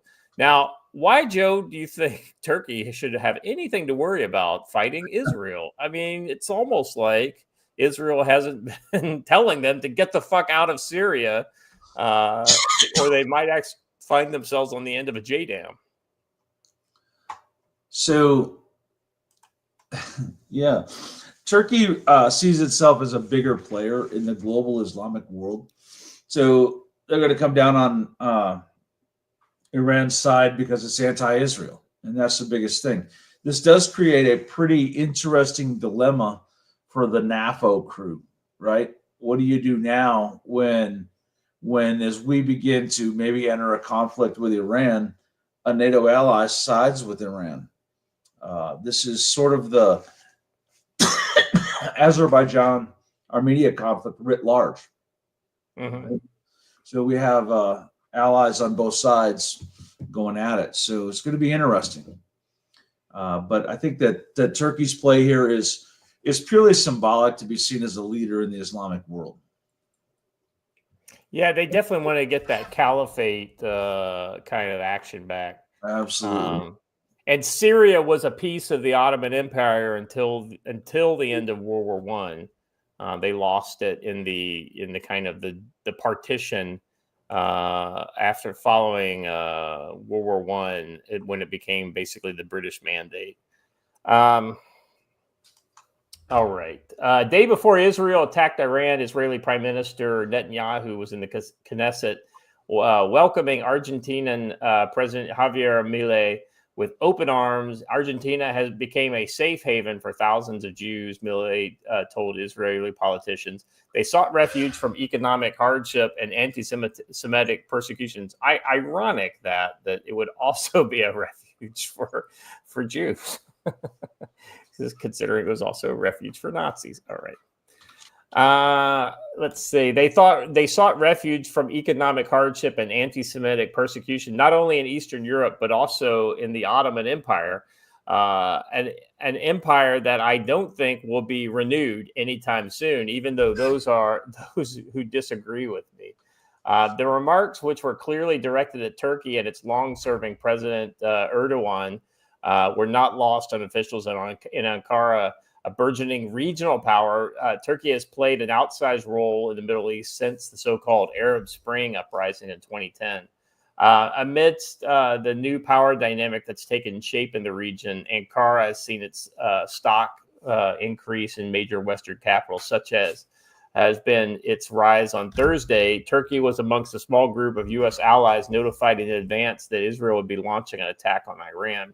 Hours later, early on Friday, Israel began its assault on Iran's military and nuclear facilities and started assassinating high-profile security, intelligence, and military commanders, along with nuclear scientists. The attacks, which also targeted residential areas and civilian infrastructure, also killed more than 500 people and wounded at least 1,300, many of them civilians. In response, Iran has fired barrages of missiles towards Haifa, Tel Aviv, and other major Israeli cities. Turkey has lamented the escalation, describing Israel's assault as unprovoked, especially at a time when U.S. intelligence suggested Iran was not actively pursuing a nuclear weapon. And that's, of course, based on what Tulsi Gabbard briefed to Congress in March. While this escalation has been characterized as sudden, one that caused many regional states by surprise, Ankara was long bracing for an Israeli attack on Iran. In September, Israel killed Hezbollah Secretary General Hassan Nasrallah. Turkish officials studied possible scenarios in the event of a severe Israeli attack and a potential wider regional conflict. They prepared contingency plans, including measures against possible waves of refugees. In October, Ankara was initiated negotiations with imprisoned leader of the Kurdish Workers' Party. That's Öcalan, I think, to prevent the group from being used as a proxy by either Iran or Israel. Turkey has historically made good ties with Israel, despite ups and downs due to Israel's wars with regional countries. Turkey was the first Muslim country to recognize Israel in 1949 and gradually became an ally of Tel Aviv in the 1990s, when the Turkish security apparatus needed its help countering the PKK during a period of domestic instability. Since Erdogan took power in 2003, the relationship has gradually deteriorated. Because of course it would. Erdogan is ultimately Islamist at heart, and therefore is just a natural enemy of Israel. Relations soured after the Israeli raided Marmara ferry in 2010, killing 10 Turkish activists in international waters. They later improved, but tensions heightened again in 2023 when Ankara decided to walk back from the rapprochement due to war on Gaza. The Turkish officials believe constitutes a genocide. Israeli officials have publicly begun to state that that the only other player with significant resources they face is Turkey. That's kind of interesting, right? You know, coming out publicly and saying, "Listen, the only person in our neighborhood that we have to worry about is Turkey." You know, why would they come out and say that unless they're literally thinking in their head, "Well, who's next? Well, probably Turkey's next." Well, or I don't know. Stick with me here. Maybe a nation that has a history of multiple times being attacked by every single one of their neighbors in mass wars at the same time is happy about the fact that they were now able to do it one at a time, and that the only threat they would have to conceivably worry about at the moment is a neighbor to the north. Yeah. Well, in fairness, Turkey was not one of the nations that kind of kept throwing waves of people every decade against Israel. But Exactly. The interesting thing there to me is that Israel has always had, you know, Joe, Israel was using tactical wisdom before it was cool, you know, like they've always been preppers in the international community. And so what they're doing is they're assessing the threats that they potentially that are posed against them and coming up with contingencies, right? Right. Just like anybody does. Yeah, exactly right. And there's contingencies for the second and third order effects and all that stuff. Yes. Yeah, and when Turkey, let's be honest, during the ISIS times in Syria, Turkey really threw its weight very publicly behind a lot of groups that just would love to see Israel melt in a pool of fire. Yes. So it's kind of like, you know, it's like with friends like those, who needs enemies, right? You know, and then we've been saying this about HTS and their leader. So it's just one of those kind of things that I think it goes without saying that this is probably prudent work on Israel's part. Turkish foreign minister has reiterated several times since December that the region should not be dominated by a single power, including Turkey itself. The first significant challenge between Turkey and Israel was Syria, as Netanyahu's government made sure to oppose any Turkish bases with radar and air defense installations in southern Syria. American officials worried about possible incidents encouraged both countries to hold talks, resulting in the establishment of a hotline between Turkey and Israel in April. Talks progressed to the point where Turkish officials included Syrian representatives in discussions with the Israelis in the hope of finding a middle ground to stop Israeli attacks in Syrian territory. The main issue was control of Syrian airspace.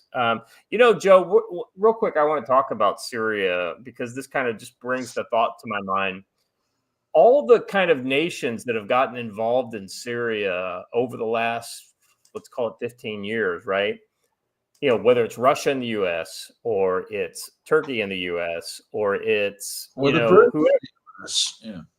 I mean, these are all countries that generally have not acrimonious relationships, you know, like, let's be honest, back in 2000, was it 2013, 2014, 2015, that would have been about the first time we started rubbing shoulders with the Russians.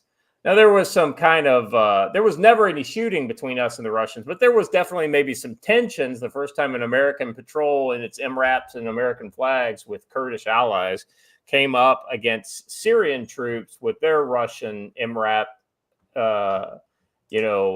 advisors and allies with them. And maybe a little tension, but for the most part, I think it was fairly kind of convivial, if you will, coexistence on the battlefield, and probably kept the Syrians from killing each other in greater, buckets. I mean, when I was in Syria, it was kind of surreal looking across the no man's land north from Manbij into southern Turkey and seeing the giant Turkish flag flying, and the Syrians fucking hated that.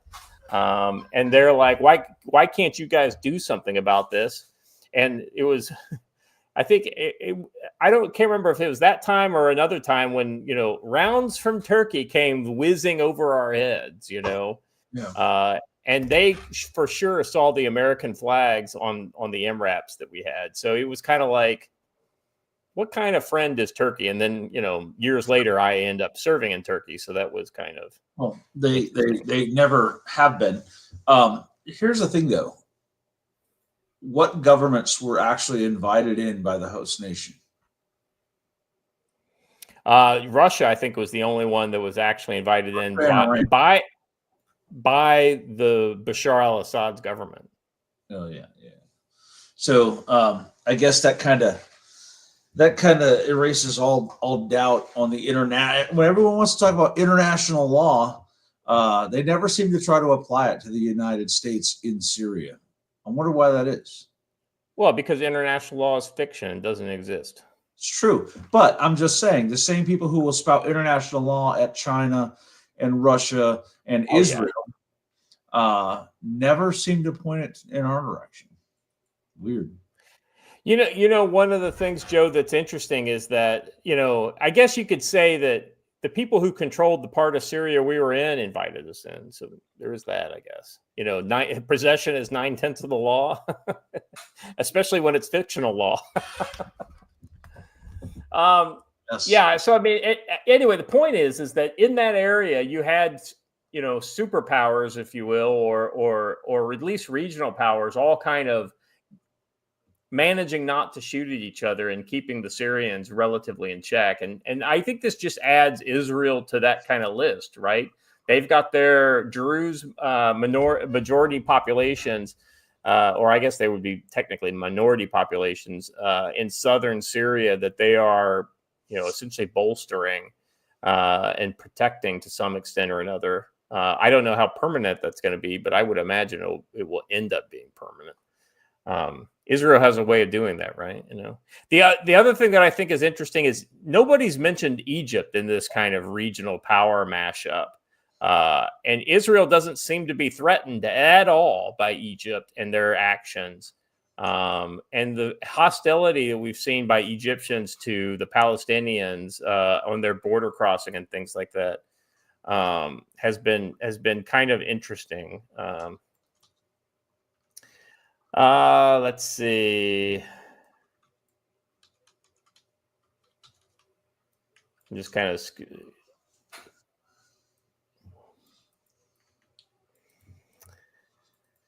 all right. Let's move on. Some video here of recent attacks within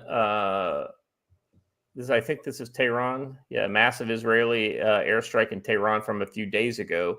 New footage from Iran has dropped sharply after the internet shutdown. Yeah, Watcher, did you notice basically the entire? Somebody definitely flicked the internet switch off in Iran.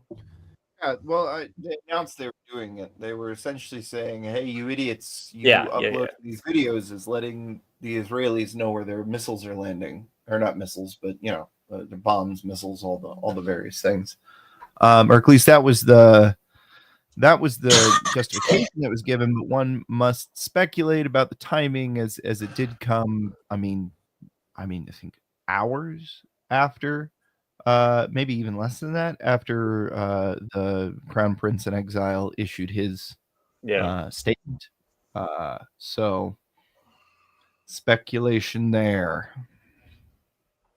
I think it was Elon the other day said that somebody tweeted, "Hey, you need to turn Starlink on inside Iran." Yeah. And he said something like, "Well, the beams are coming down," or something like that. And I think what he's referring to by that is they have basic text features and stuff like that they can do in areas where they've turned the cell phone service off. But unless somebody there actually has a Starlink receiver or the ability to rig up something like it, all about the terminal. Yeah, that's exactly right. And this is the reason why it's worth having a Starlink terminal, even if you don't use it on a regular basis. because you never know when like Elon's miracle satellite network will become literally the only game in town when it comes to unmonitored internet. Speaking Now, of which, unmonitored is very relative. very relative, but Wait until me and Brushbeater announce that you're able to do DMR via Starlink node, radio to radio, encrypted. That's going to encrypted point to point, right? Yeah. And I should probably check this before I say it, but I'm pretty sure that it's true. I think that they're still running their special where it used to be that you would just fully pay for the gear up front, and then you would pay for services thereafter on a month-to-month basis and cut off when you want. They have offered a plan where if you sign up for a year, they're giving you the equipment for free. So that's kind of cool. Well, the interesting thing there is that it would be really easy probably to smuggle a lot of those mini terminals into Iran if you're say Israel and you want to, start equipping your proxy militia network within Iran. I wouldn't be surprised if you didn't see something like that.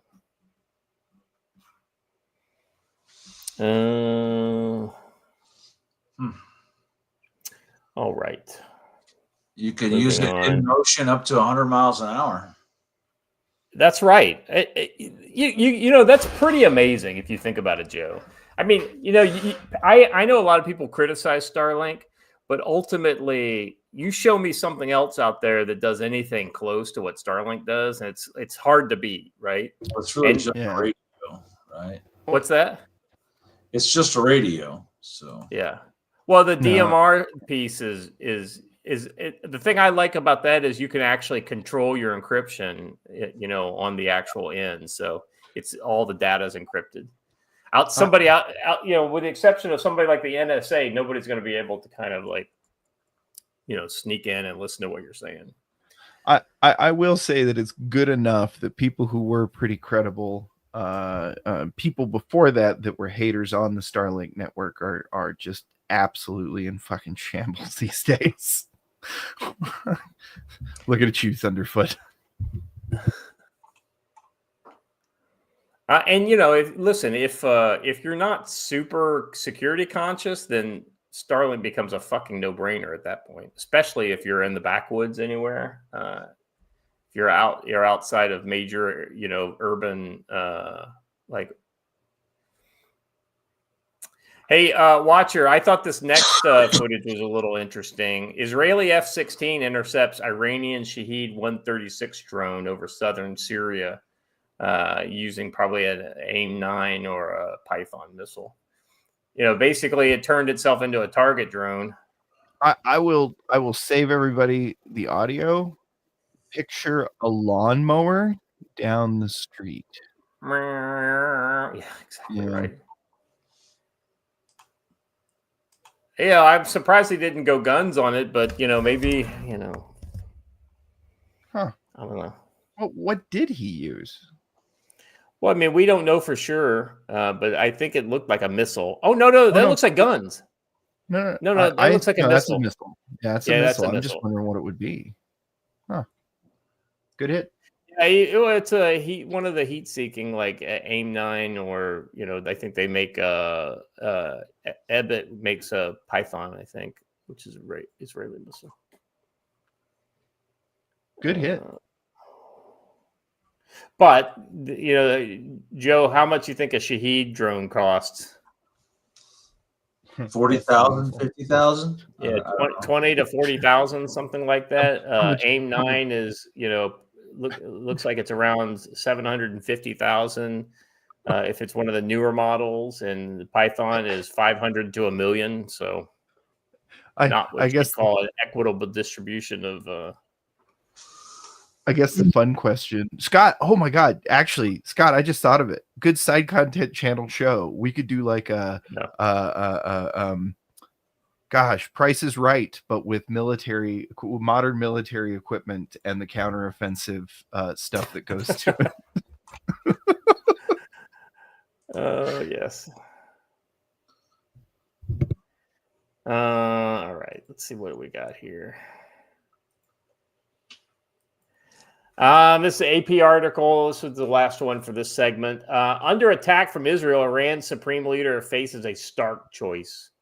Yeah, pretty interesting. Iran's supreme leader, Ayatollah Khamenei, who crushed internal threats repeatedly during more than 3 decades in power, now faces his greatest challenge yet. His arch enemy, Israel, has secure free reign over Iran's sky and is decimating the country's military leadership, nuclear program with its punishing air campaign. It's threatening his life. Israeli Defense Minister Katz said Khamenei cannot continue to exist. The 86-year-old leader faces a choice. He could escalate Iran's retaliation against Israel and risk even heavier damage from Israeli bombardment, or he could seek a diplomatic solution that keeps the U.S. out of the conflict and risk having to give up the nuclear program he's put at the center of Iranian policy for years.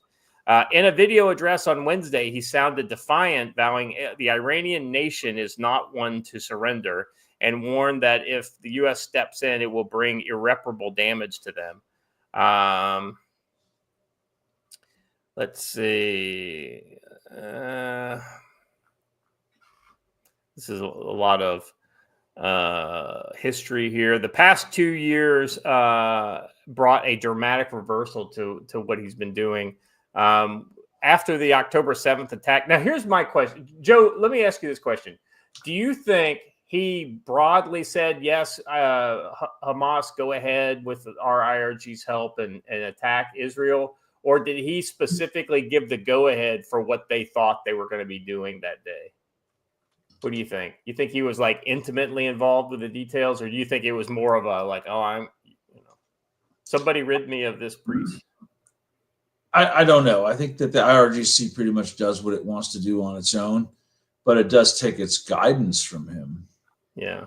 And in the end, it reports to him, not the president of Iran. Of Iran. That's because the president of Iran may try to surrender, but the IRGC does not have to. Yeah, like Ferment Ahmadinejad, he was the president that everybody remembers because he was a little on the crazy side. President Ahmadinejad. Yeah. Everybody kind of saw him as the leader of Iran. He was not the leader of Iran. It was the Ayatollah was the leader of Iran. He was just a mouthpiece. He was. And Mrs. Tactical Wisdom told the funniest joke the other day.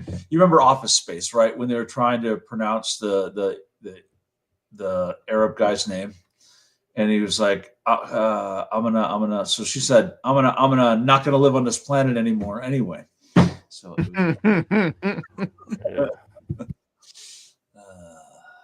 it was good. Yorick says, I want the new Price is Right show with Watcher and Scott. Brushbeater puts up the prizes. I mean, we should issue public challenges to OSINT accounts. Make sure that hey, you gotta share your screen so that we know you're not Googling anything.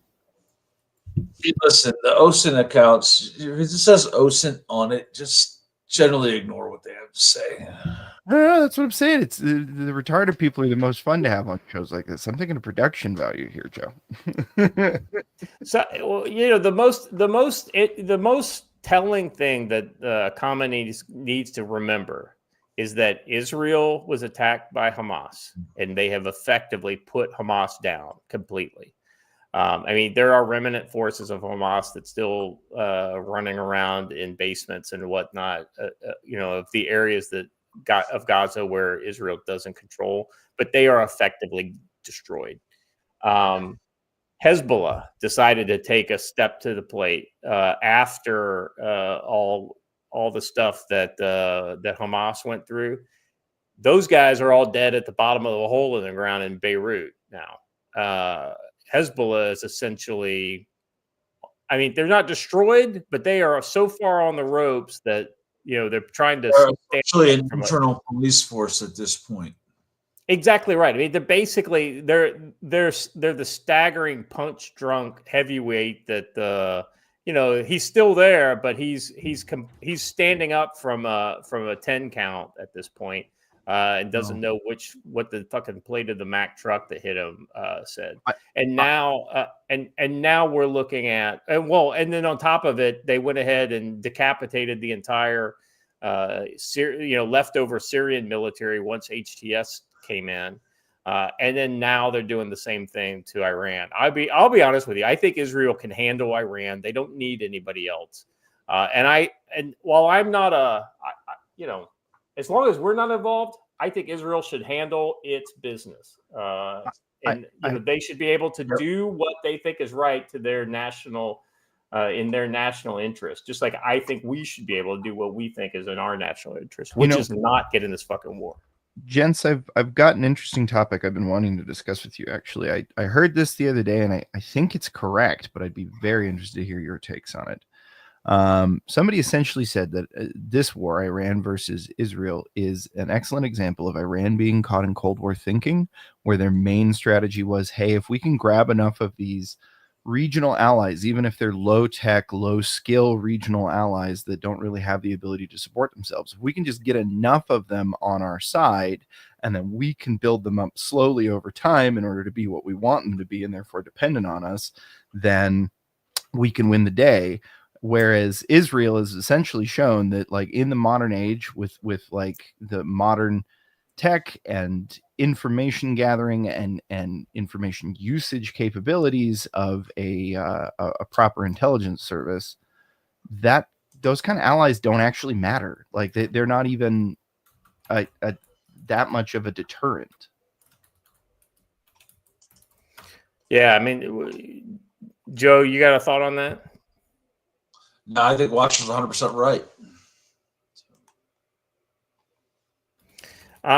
Yeah, I mean, I'll be honest with you. I think there's a lot of, we have interest in the region. Don't get me wrong. I mean, I'm not one of these people that says that we don't have interest in this region. That being said, just because we have interest doesn't mean that we should, get involved, whether it's dropping bombs or boots on the ground. I think our level of involvement with Israel right now is probably appropriate based on our historic alliance with Israel.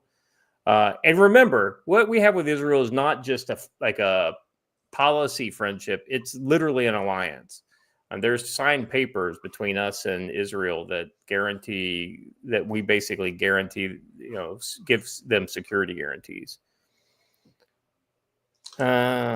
We also are capable here of separating the Israeli government from all Jewish people. Those things are not the same. And it's important to note that, right? It's not about Judaism. It's just about another government that's very similar to us. Ron in the chat said, this is kind of obscure, but he says Scott is advocating an updated East of Suez policy for us. If I remember correctly, the East of Suez policy was basically the empire basically drew a line at the Suez Canal and basically claimed everything east of that. But I would be, if we get imperial at all, I would be up for a north of Montana policy. That's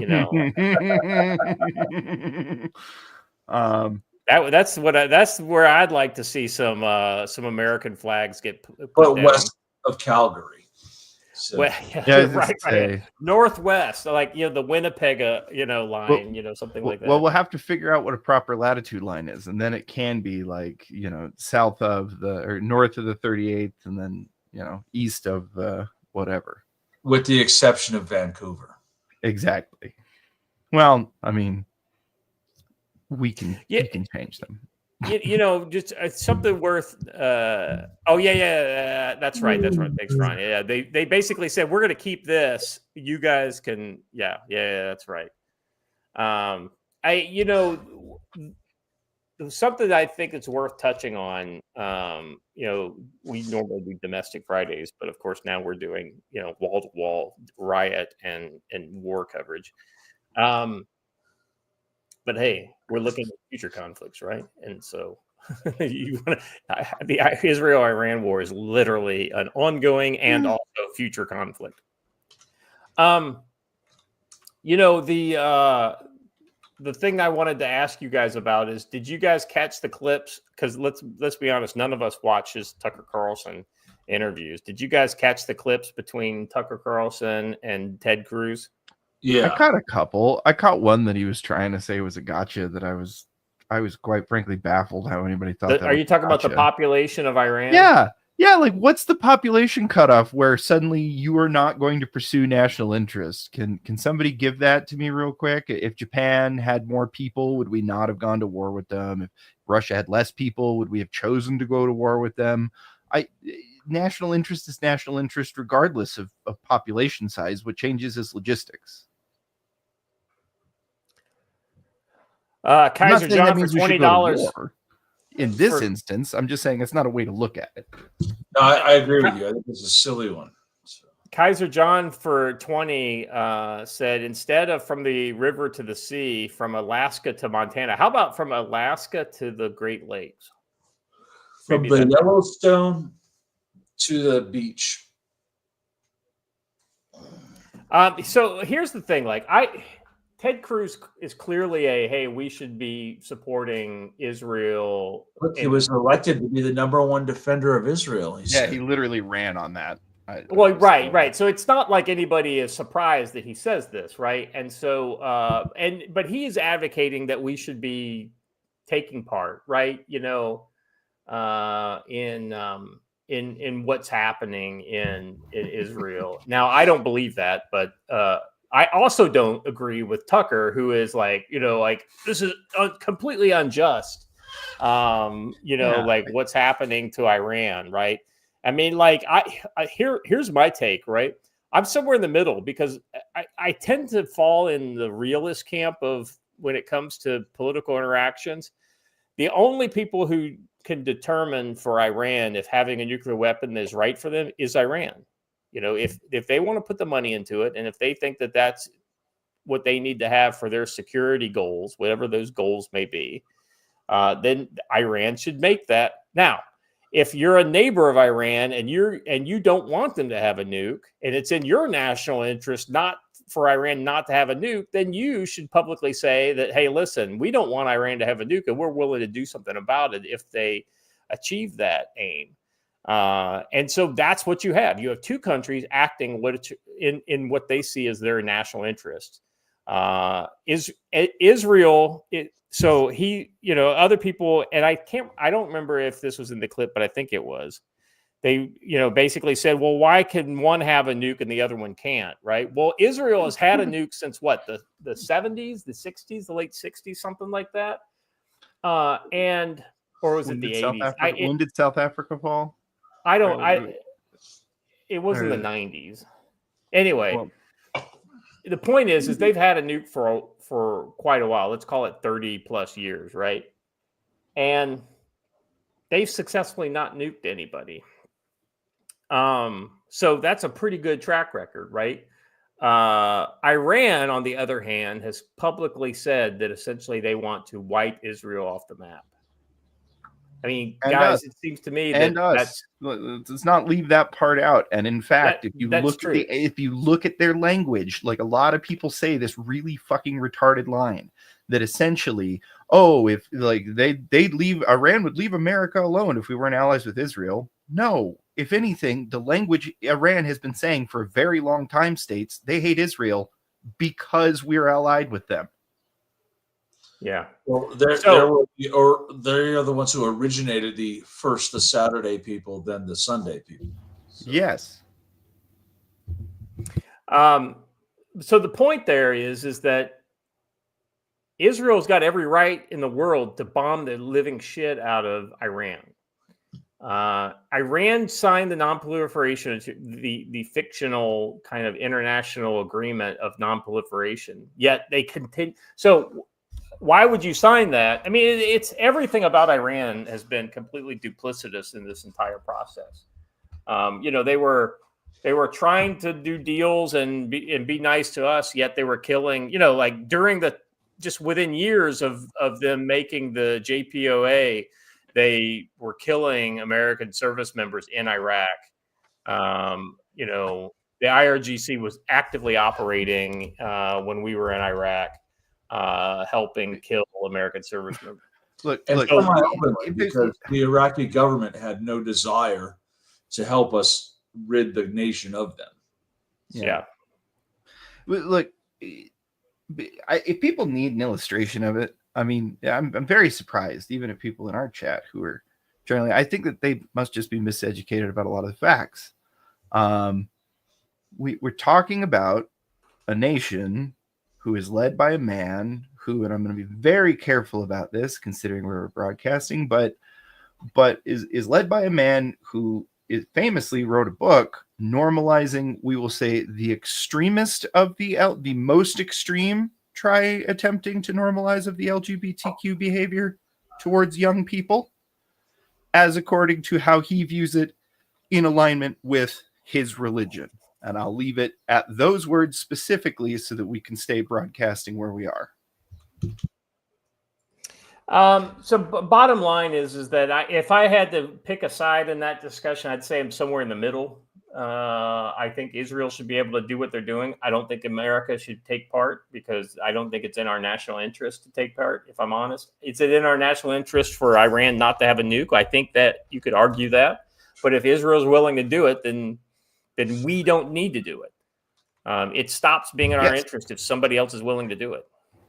Yeah, and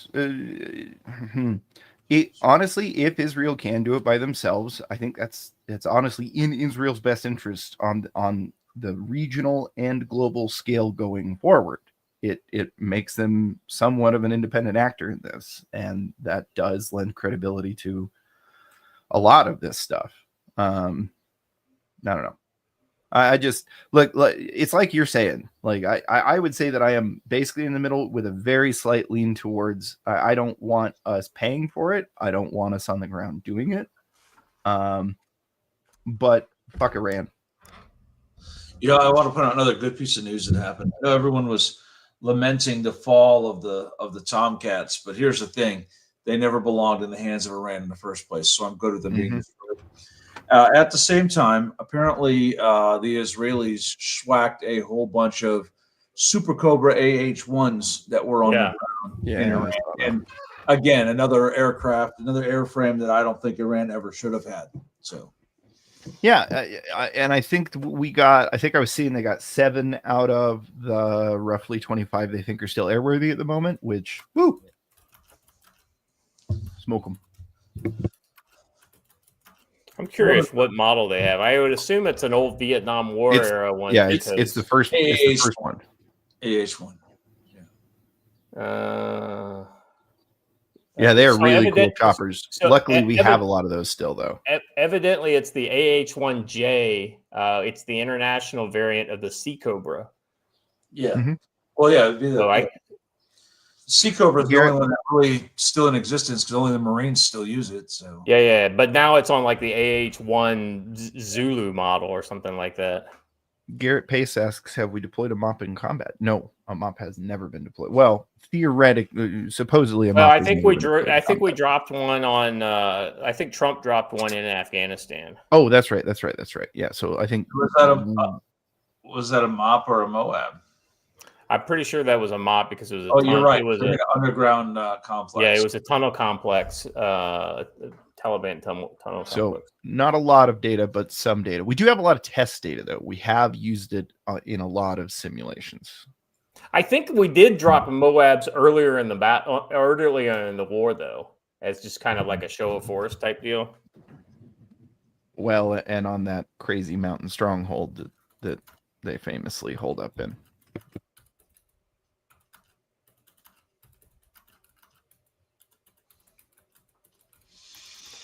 All right, let's switch gears here, going into our so specifically we're talking mainly about Portland because there's some interesting stuff here.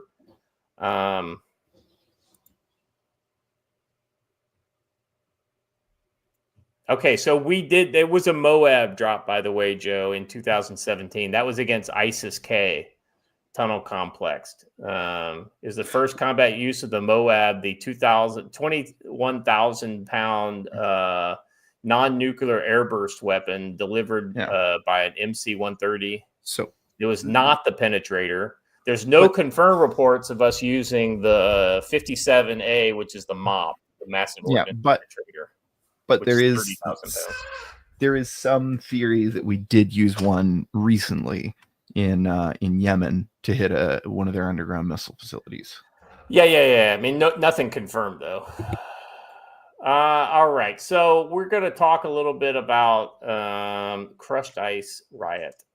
So first thing up, so Watcher, I gave you the link to this. I've been really impressed by this. I guess Frontlines is a Turning Point USA kind of group, news group within Turning Point that Turning Point USA has backed. And they've been doing some pretty good on the ground stuff. I think a lot of the stuff from this week in Portland has been them. And so I just want to, the first video on here that they have pinned is actually from the 11th. If you go back real quick, this just shows you how insufferable this whole fucking thing is. You have white people holding up black people saying that we're being racist against people. This has become a meme. This particularly has been reacted to by millions and millions of people online on all sides of the aisle, and basically everybody says, "Fuck this guy." But I have a kid. If I don't, and these people are having their children taken and their parents. What about my kids? If I lose my dog, then what happens to my kids? I can't help it. But you can if you could just move out the way. We're not going to. How is this a peaceful protest if there's nothing peaceful? No, it's not. How do you as white people feel about stopping a black woman from going to work? Oh no, not work. I care so much. So you don't care about stopping black people from going to work?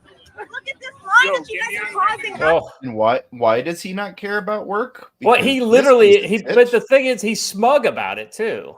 Well, and do you know why? Because this piece of shit got, I think it was a multi-$100,000 settlement out of the city of New York because they interfered with his protest rights during the BLM marches. Him, this one, personally. Yeah.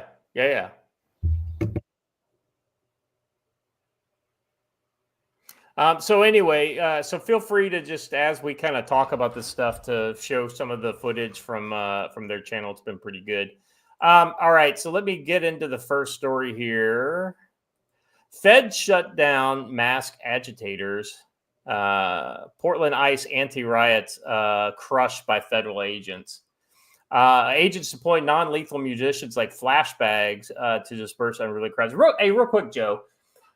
You got gas they're shooting, but the 40 millimeter, those are like beanbag. What's a flashbang? Is that something like with a kind of a flashbang and a beanbag kind of mixed? Yeah. Yes, exactly. It's a loud noise, large blast, and a bag. So kind of like those poppers that you throw on the ground that pop, like a bigger version of that. Yeah.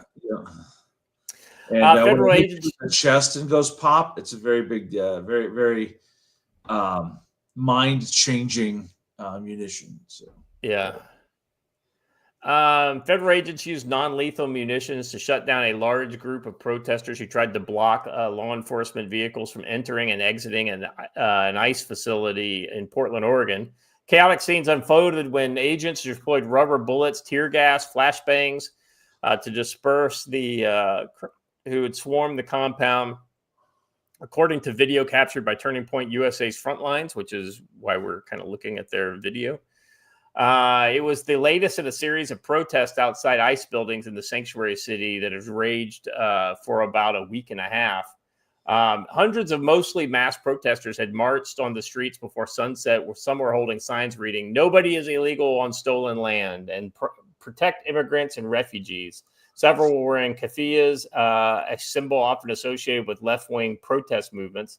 That's really interesting, Joe, that they don't even say anything about the Palestinians. They say associated with left-wing protesters.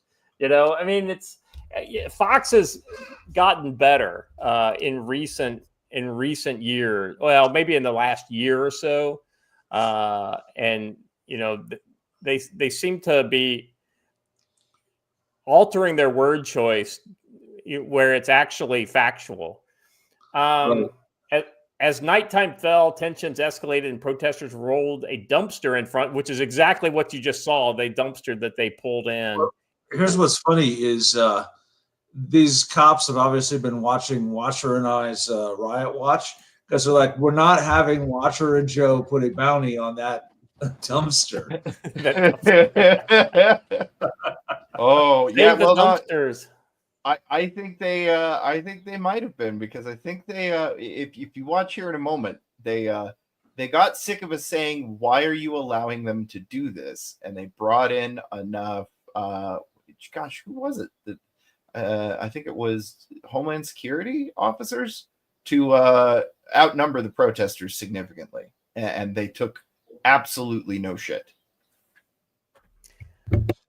Let's see. Despite multiple warnings to disperse, the protesters refused to leave. Officers in riot gear then advanced, firing munitions while tear gas filled the air, forcing the group to eventually retreat. Homeland Security cited the need to clear the area so government vehicles could exit safely. Smoke grenades were launched by riot police, who responded with overwhelming force to break up the protest. Rioters were later heard chanting, "Whose street? Our street," which is Antifa always goes with that one. Yeah. Late night. Yeah, that one, ever since like the base stickman days, they were probably going back to the 60s. Leftists were saying that. Last night, Portland rioters violently base stickman. That's a kind of blast from the past, isn't it? Last night, Portland rioters violently targeted federal law enforcement. 250 rioters launched fireworks, shined lasers in officers' eyes to temporarily blind them, and stormed an ICE field office. Ultimately, 5 individuals were arrested on various charges, including assault on federal officers. We won't sit by and idly watch these cowards. She said that officers are facing 413% increase in assaults against them this year. Secretary Noem's message to the rioters was clear: "We will not stop. You will not stop us or slow us down. ICE and our federal law enforcement partners will continue to enforce the law. And if you lay a hand on a law enforcement officer, you'd be prosecuted to the fullest extent of the law." You know, Joe, in a way, this kind of non-lethal rioting on the part of Antifa is the smart way to go. Because it really ties down a lot of officers, who, it takes a lot of people. This is like a manpower dense type of thing. If they started shooting and actually blowing up ICE cars and things like that, that would make it a lot easier for the feds to essentially just, oh, you're ISIS, we're going to shoot you on sight, something along those lines, which would be you don't need as many people to do if you go that route. So it would be interesting. I don't know that we're going to get there anytime soon, but I think that is down the road. Well, yeah, I think in order for us to get there, I think you would have to see Antifa have to basically change their TTPs. You'd have to see them like go to representatives' homes and kill them for voting wrong. You have to see them car bombs in various places. You have to see. What I'm saying is, like, I'm talking about like actual direct fire and things like that against law enforcement operations. They do that literally do that. In Minnesota. Yeah, they do that. Oh, that's right. Wait a second. Was it in Minnesota where they did that? Oh, you're talking about the guy who executed the assassination. Yeah, he got in a gunfight with law enforcement. I mean, that's direct fire. I mean, did they shoot him? I mean, what happened? I know what you're talking about, but BHI tried to actually start this. What year was that when we had the Dallas and the Baton Rouge shootings back to back? Oh, that's right. Police officers killed.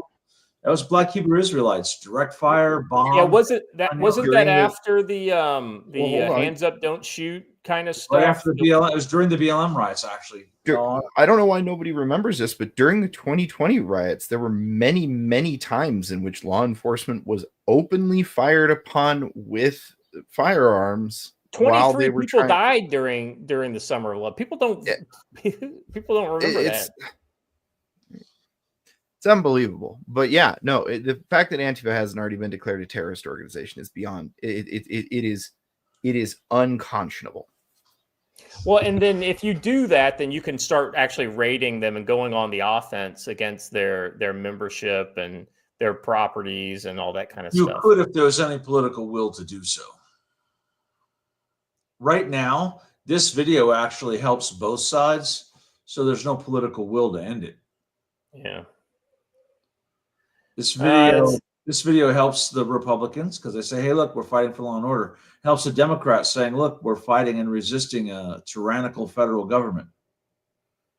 Well, and that when you just saying the words tyrannical federal government reminds me of, well, hell, this time last year, the federal government was being fairly tyrannical against Americans of not the Antifa bent, but people who just January 6ers and things like that. So very quickly the shoe was on the other foot, and it's literally these same guys that we see here that we generally support on the screen were the ones that were arresting, January 6th protesters and things like that. So, despite the fact that we may support these operations by federal law enforcement in this case, don't forget how quickly, a weapon like this can be turned on regular people.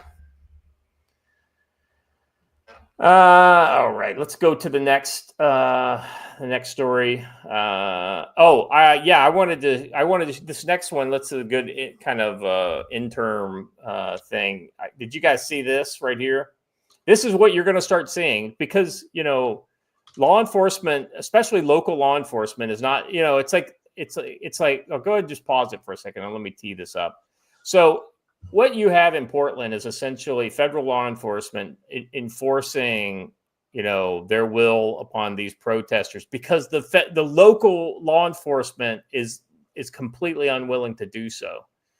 And so if the feds weren't involved, then ultimately nobody would. And like that first video, we saw the black lady who was being impeded on her way, by those protesters. This next video is what happens when a motorist is just, has had enough. So let's watch this video here, and Joe, I want you to get your take on this. You have a kid in the car.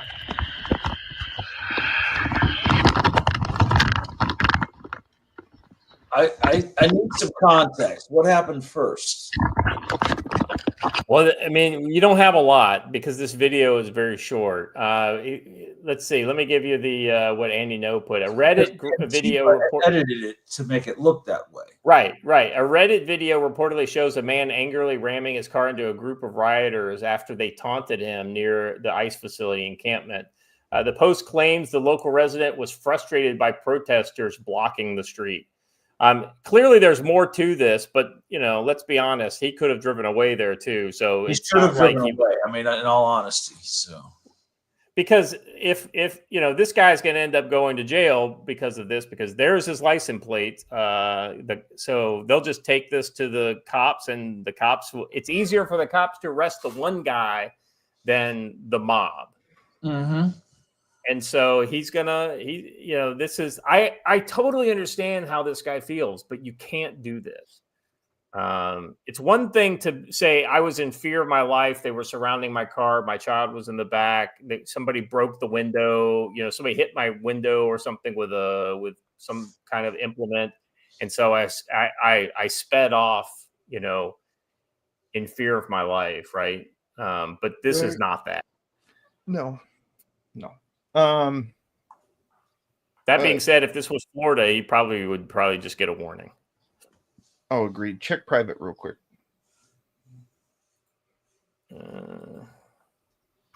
I just hit the link. I don't. On the day of the No King protest in Portland, Oregon, a rioter threw traffic cones and boards with nails protruding. Oh yeah. Go ahead and share this one. This is interesting. I guess there's no video with it, but let's see. 1 second. Let me. Responding police found a bomb IED. The freeway had to be shut down in both directions. Suspect Alexander Robert Wick, 38, of Portland, was charged with felony unlawful manufacture of a destructive device, felony possession of a destructive device, felony attempted arson in the first degree, felony criminal mischief in the first degree, menacing and disorderly conduct in the second degree. Police are asking for those with evidence of the attack to please submit it to them. Yeah, this is exactly what we were just talking about. How long before we start seeing these guys kind of up their game to a way more lethal level? And they already are, is the They answer. already are. Yeah, right. The answer is right, that they already are. I'm just curious. The media does not follow up on these stories or report them.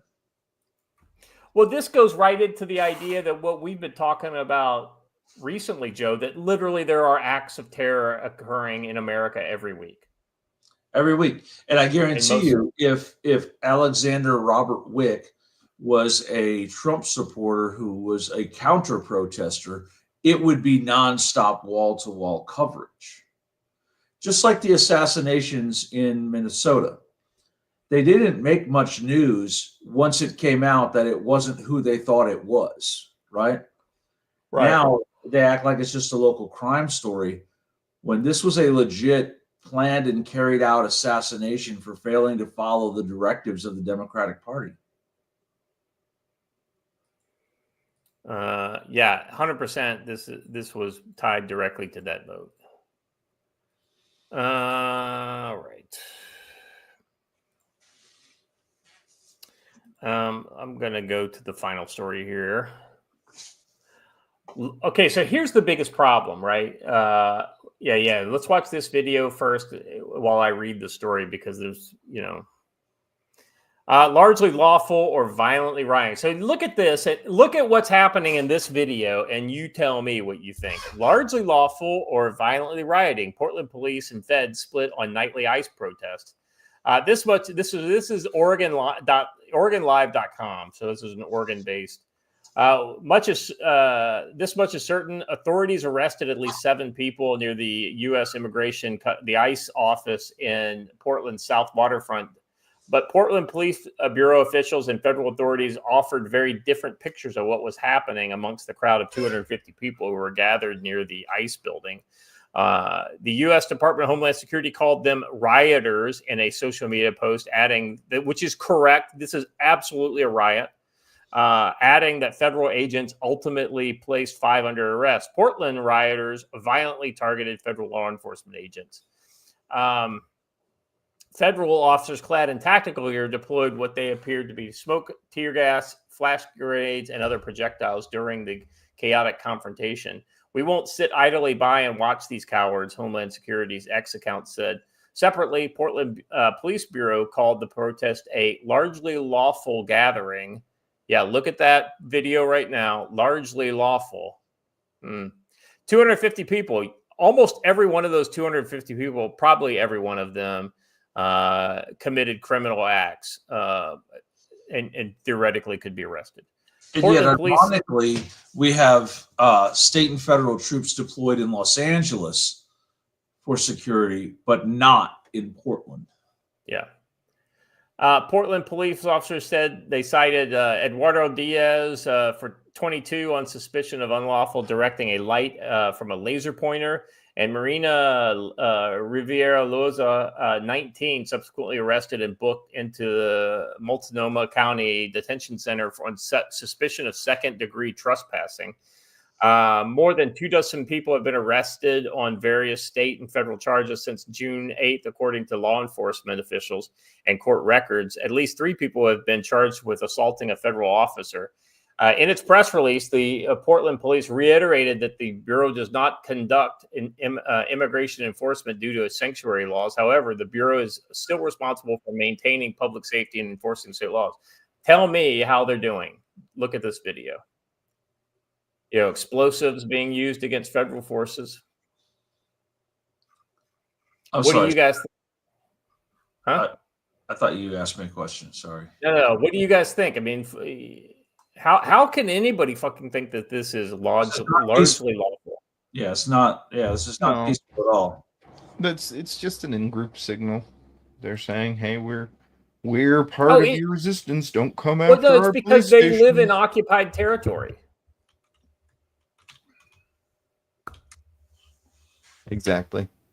You know, it's so funny. You see these protesters; they want to come hard at these. Like probably Bortak is who these guys are. They want to come hard at these people, and when the Bortak comes hard back, oh no, I'm not involved. I put my hands up, don't shoot. You know, that's fucking bullshit, man. Fight fascists. Okay, you show me a fascist, buddy.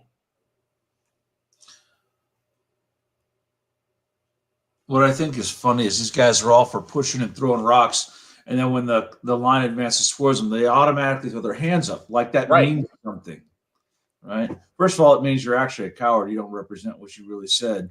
And two, they could drag you off pretty simply. Either fight or don't fight. Gentlemen, that's all I got for today. 900 people currently showing. 99 on YouTube. Where are we at Rumble? 108 on Rumble. You guys hung out with us for 2 hours this morning. Low-key LARP. I don't know if I said it, but you gave a second round of donations, I think. Is it one? Yeah, two. You gave a second round of donations, so thank you very much, Loki LARP. Kaiser John gave us a 20 spot. Thank you for that. Hunch, I don't know. Did I get this? I don't think I got Hunches. Hunch and Dirty Roofer for $2. In my head, Iceman and Maverick have commandeered the Truman for a rescue mission, along with select group of ne'er-do-wells led by Hannibal Smith. That's my headcanon. Yeah. But he also says this. The only true Hannibal Smith is the original, not Liam Neeson. So, George Papard, man. I mean, 100%, come on. 100%. He's also the Blue Max. Yeah. You remember that movie, Blue Max? Yeah. World War I dogfighter. Mm-hmm. All right, guys. Joe, looking towards the weekend. I mean, clearly it's going to get spicy again. What do you think? I think we're going to see some sort of an escalation in the Iran-Israel war. I don't think there's any risk of peace breaking out. I don't think that talks in Oman are going to be fruitful in any way, shape, or form. I think that Iran showed up there just to intentionally walk out. So we shall see. Yeah. Watcher? I am looking for a potential return of Riot Watch. We'll see. I think that what they probably did there is going to kick the hornet's nest, and they're going to bring in a bunch of other guys from outside of town in their network, or at least try to. We'll see if that's successful. But they've got planned for next month another No Kings event around the 4th, and then they've decided to keep with their theme of switching over what they're protesting about roughly every 30 days. Let me see here again. I got to check it. Data Republican just shared the new one. It's something like continuing good trouble or some other dumb bullshit like that. And so that's going to be on the 17th and 18th of July as well, or like the 18th through 24th or something. It all just looks insufferable. So watch for a lot of Riot Watches. Watch for oh, see, there you go. There's a flyer for the July 4th one. Oh boy. Watch for that. Also, watch our good friend Braxton McCoy and what's going on with Mike Lee. And if you have the ability to reach out to your representatives and let them know your opinion about the public lands debate, whatever it is. And you know what? That's a good point, because a lot of people just castigated me for something I said this morning, that a lot of people suddenly went Marxist and support this. And said, what do you mean Marxist? Selling it to private entities. But they're not selling it to private entities. They're not selling it to you and me. They're going to sell it to BlackRock or other large real estate developers who are then going to deny you access to it. They're taking it from you who owns it today as a member of the public. They take them from public lands and are giving them to their friends who are going to give them kickbacks. That's Let's be very clear. That's not speculation. Mike Lee said that himself. He said he would rather have BlackRock protecting the land because they're going to buy it and probably not even develop it. Oh, well, that's certainly why we did this, isn't it? I mean, why would a developer develop it and lower the cost of housing? That does them no good. They're going to buy it and sit on it and drive up the price of housing everywhere. This is one of the reasons why I always said that the states should be the one that administers this land, and the states should always give first pick to small parcels and call them like 50-acre parcels or something like that. Then you have Gretchen Whitmer and Gavin Newsom tearing it all down and putting nothing but solar panels up. This is this is something that's so twisted. And everybody knows I don't agree with federal management of these lands. I don't. They've done an absolutely awful job. If you put the federal government in charge of beaches, you'd be out of sand within a year. I grew up in a place that multiple of my neighbors, in like basically most of their towns, burned down because of poor mismanagement of federal lands, just allowing dead trees to build up because couldn't possibly let somebody clean that up for economic gain. But look, I agree. This is such a twisted and thorny issue that if you literally just give it all up now, what's going to happen is the slimy weasels that are in these state legislatures as it is are going to do exactly what Mike Lee is pushing for at the federal level now. This is not the way forward. So getting back to what I think is the right answer is ultimately, I think that if you sell off federal land, you have to give it to smaller, basically local. Like for instance, if you live in the zip code where they're giving that stuff away, then you should have the ability to buy some of that land first. Okay, yeah, you can't buy 100,000 acres, but if you could buy 50 acres, then you have the ability to then get some land, right? And then if they've got on Twitter when they argue with us about it, this is what they need to do. That's neat and that's cool, and you're right. You're 100% right, but that's not what they're going to do. And that's exactly what I argued the other day about whatever it is we were arguing about the other day. It's like, there's a difference between what we think they should do and what is in the realm of reality. And ultimately, here's the thing I do like about this. When there is vigorous debate on an issue like this amongst people who generally agree about a lot of other stuff, that's usually a healthy sign, right? That means that there's a lot of good people who have different ideas, and they're all looking for the best solution. I mean, let's be honest. Braxton McCoy is not looking for a bad solution for that land, right? He is not a shill for BlackRock looking for a bad solution, right? And neither are you, and neither is Watcher, and neither am I. So when people like us who have the general right mindset about the proper relationships between the people, the states, and the federal government have vigorous discussions, ultimately, I think we're going to come to a better solution. And I think ultimately this is the reason why I think the states should be, because you're right. Some states are going to fuck this up by the numbers, right? And some states don't have any fucking BLM land. Let's be honest. Like back east, you don't have nearly as much BLM land as you do out west. So some of them are going to mess it up, but I do know that our Senate delegation has gotten Montana exempted from this sale. So how did that happen? That's damn. Because our elected representatives actually stood up for the people of the state they live in and said no. And they said, "Oh, okay, our bad." Isn't the Interior Secretary from Montana? Well, formerly Ryan Zinke used to be it's Secretary of the Interior. Oh, Secretary. Well, okay. Look, a lot of people are talking about how much. A lot of people talk about the debt. All right, cool. So let's say that we get the high side of all this. The projection I've seen is that if we got the absolute high side of estimates on every single square inch of land that we're selling, you're going to raise roughly 80 billion, roughly. And then most of that, because of what we're doing and because of where we're selling it and who we're going to end up selling it to, is not actually going to go into economic development to those areas. It's going to go into summer homes for the wealthy and well-to-do of all around the world, and short-term rentals in these brand new Jackson Hole-like idiot bills they're going to set up. It's nauseating. Yeah. All right, gentlemen.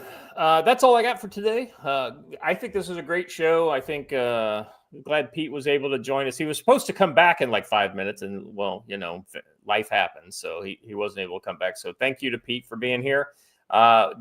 Joe Watcher, as always, you gentlemen make me look stupid sometimes, but I think we all make each other look good. So appreciate you guys for being here. God, I'm really looking forward to getting back to the States and doing some stuff in the wood line. Joe, I've been spending way too many years at a desk. Okay, hold on. I'm telling you, we're going to get you out after dark under nods, and you're going to have such a blast. You're like, yeah, I want to do this every week. No, I do have to hear. So of all the cool civilian training that you've heard of that's available, of all the courses, of all the people that you've heard, what is the one that you're like, okay, I'm getting in on that one?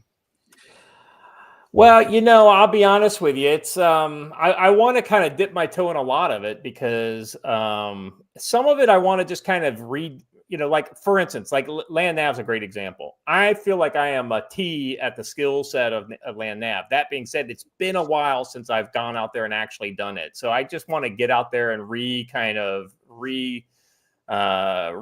in my azimuth and my pace count and all that kind of stuff. So there's some stuff that's like that. Shooting's another example. I've been a T at shooting for a long time because I've been a shooter since I was a kid, but you guys know how it is. I mean, you got to knock off the rust when it comes to shooting. So I'm looking forward. If you're helping me teach that one, then that'll be your dusting it off. And what's funny is the guy from this outfitting company sent me their curriculum to use. Yeah.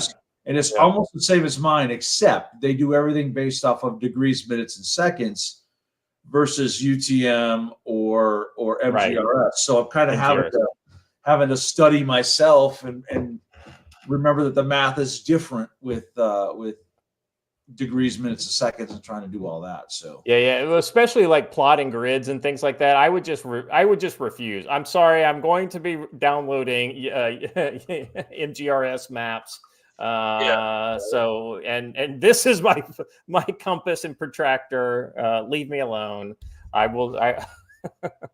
You guys can do your conversion tables on your phone on your cell phones. All right, guys, that's all. Yeah, but Watcher, there's a lot of stuff. I guess I would say the community security stuff, right? I think I know that stuff, but I've never done that stuff. You know what I mean? Yeah. So I'm really curious to see where my kind of existing knowledge base overlaps with that. And I'm completely open-minded to become challenged on that stuff. And if only we could get K9 Reaper over here to actually give us his real world. Because a guy let's be honest, we all have some level of experience in that type of stuff, but a guy like K9 Reaper fucking lives it. I'll tell you, literally 24/7. As long as we're here. I'll tell you the other thing that I think K9 Reaper, I would pay money to learn this from K9 Reaper. The man seems to be an utter master at maintaining a positive mental framework in an incredibly adverse and challenging environment. And he's got to have some strategies for doing that. And I'd like to know what they are. Yeah. Right. I'm curious to see. We need to have a little private conversation with him to find out what his future endeavors are, because he's been hinting at some stuff recently. I'm kind of excited to see what it comes up with. Well, I think Scott wants to put administration. He should try to come on into the U.S. again. Scott wants to put those tactical cargo. What are you talking about? I'm literally wearing tactical cargo shorts right this moment. The entire time he's been in America, both times that I've seen him, he has worn cargo shorts the entire time. Yeah. Like, I'm more likely just to put on, instead of like changing into pants like Joe would do, I'm more likely just to put knee pads on. Which I'm going to tell you what, right now at Matt's place, you're going to want to wear pants out in the woods. I know. I it's more joke than anything else. But you got to remember, I grew up in Tennessee, so North Carolina, Tennessee, about the same. Yeah. Yeah. All right, gentlemen, that's all I got for today. Please, if you have done it, I've noticed that we just crossed the 2,000 sub mark on Rumble. Thank you very much. You guys have helped us with that. So onwards and upwards. Looking forward to hitting milestones there. If you're a Rumble person and you watch us only on Rumble, take a second to go over to YouTube and just give us a sub over on YouTube. It's free. It helps us with the numbers and whatnot. So I was hoping to always get to 5,000, but then we plateaued. We're like about 500 away from, and we've been steadily like losing onesies and twosies ever since. So you know, if you don't want to sub, that's great. Just give us a like on the video. Then that's free too. Appreciate you guys for being here. If we see the need over the weekend, we will join you live, whether it's Watchers Riot Watch or if something happens with the war. We will endeavor to bring you the latest. But until we see you next, stay safe.